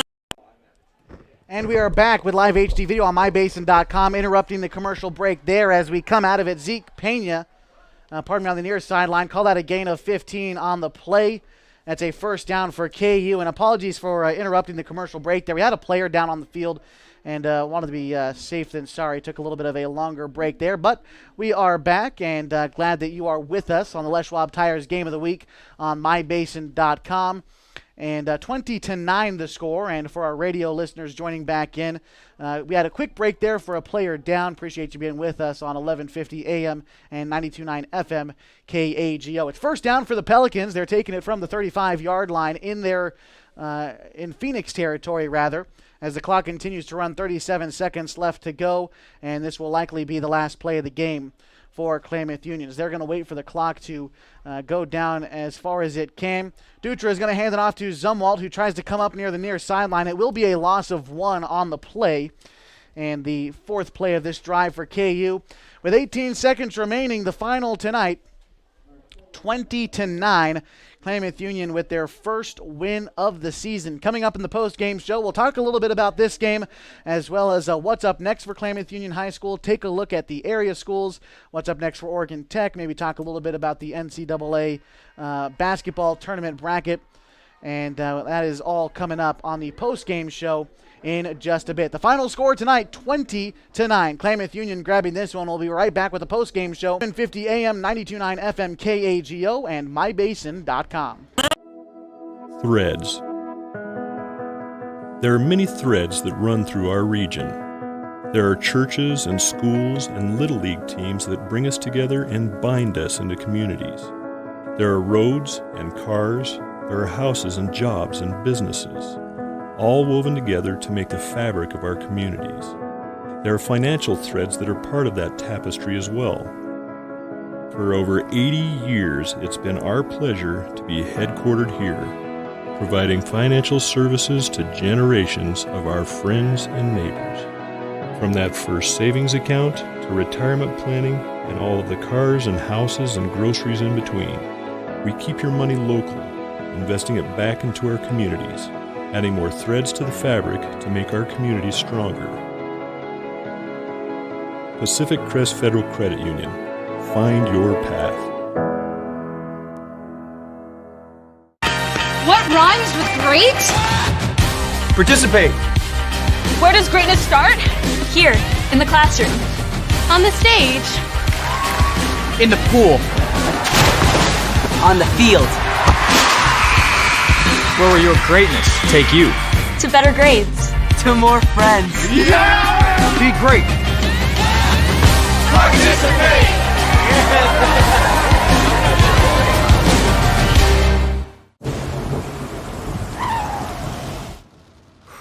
Sure glad we went to Les Schwab. I'm glad the baby's still happy.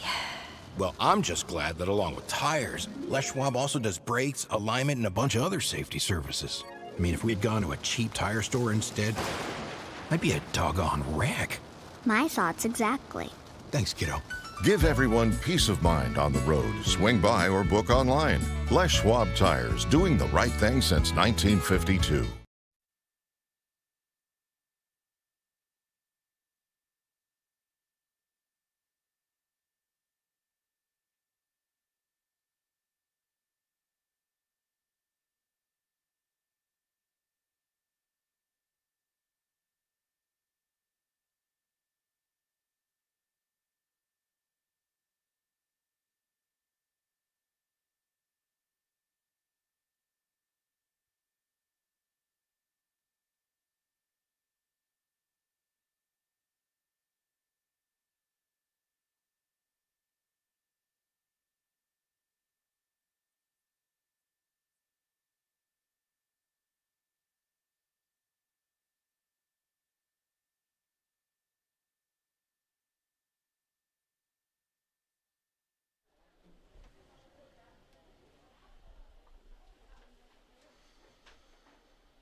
And we welcome you back to the Les Schwab Tires Game of the Week with live HD video on mybasin.com, on air at 1150 AM, 92.9 FM KAGO. The final tonight from Modoc Field, 20-9. Klamath Union scoring 3 touchdowns tonight. One was a 19-yard Silas Dutra run. He kept it himself as the quarterback.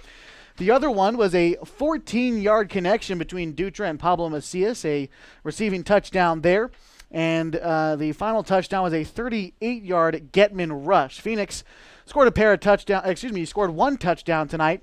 Came on a 36-yard Wilcox touchdown reception. They also kicked a 32-yard field goal back in the second quarter. A lot of penalties tonight was the story of the game for both teams. Turnovers as well. It was, to be frank, sloppy football for both teams, but Klamath Union is able to get away with a win. And I think all coaches would agree that they do definitely have things to improve on both sides. As Coach Tom Smith never satisfied with just one win, but it is nice to get the first win of the season during your home opener. Again, Phoenix winning tonight 20-9, as having a little bit of trouble with our camera there.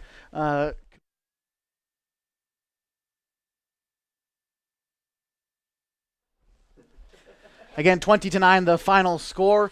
Klamath Union scoring 3 times in the win. Take a look around the league as Klamath Union now improved to 1-2 on the season.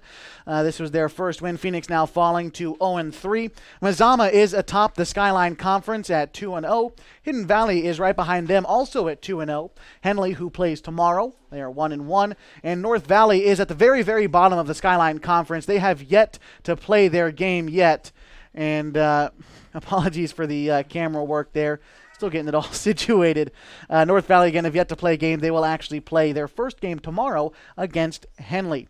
That game is at 4. We will have live HD video of that game on mybasin.com. And then, of course, Mazama is playing Banks tomorrow in Cottage Grove at 3. Look around the Klamath Basin area. Hosanna Triad beat Bonanza last night, 16-8. Lost River is playing Henley's junior varsity squad, and Chiloquin is playing Lost River's junior varsity squad tonight. Take a look at what's happening at Oregon Tech. The softball team is taking on Corbin University tomorrow. They are undefeated, 18-0. Baseball is taking on Eastern Oregon tomorrow. Talk about Oregon Tech men and women's basketball. The women won against Bushnell University today, 84-74, and the men in an overtime win, 85-82. Pardon me there. These two teams are back in action tomorrow at noon. Live coverage will be on the radio at 104.3 and 960 Sports, as well as live video on OregonTechOwls.com if you want to check that one out. Talking about basketball for just a quick second. Of course, you know today was the first day of the NCAA men's basketball tournament. Oregon State upset the Tennessee Volunteers today as the 12 seed beat the 5 seed 70-56. That was a great game. Oregon State will play on Sunday against Oklahoma State, the 4 seed. And tomorrow for the Oregon Ducks, they are the 7 seed going against the 10 seed VCU Rams. Looking forward to watching that game a little bit tomorrow. Always good to watch the Ducks play. Again, coming up for KU, as we round it back out to the Pelicans, boys and girls soccer playing Mazama on Monday. Volleyball is hosting Henley on Wednesday, and then the Henley football team comes to Modoc Field on Friday. We will have live HD video of that game for you as well on mybasin.com. The final score tonight again is 20-9. That about does it for us this evening. Hope you enjoyed watching this presentation of Klamath Union football on 1150 AM and 92.9 FM KAGO. We've been live with HD video on mybasin.com. To watch an archived replay of this event, simply log on to mybasin.com and click on Watch. MyBasin.com is your home for all happenings in the Basin, from news, sports, special events, and a whole lot more at MyBasin.com. Once again, the final score this evening, Klamath Union 20, Phoenix 9. Special thanks to Phoenix Athletic Director Dave Earhart and their coach, Coach Johnson, tonight for making the trip over. And also thanks to Coach Tom Smith of the Pelicans and KU Athletic Director Scott Mason for allowing us to cover his program. Want to give one more quick shout out to the Klamath Union media class for helping us out tonight, and teacher Down Stearns. They've got about 5 of us up in the booth tonight. Appreciate you guys for working with me this evening. Again, watch an archived replay on mybasin.com. The final score tonight, 20-9. I'm Josh Eldridge. Good night from Modoc Field.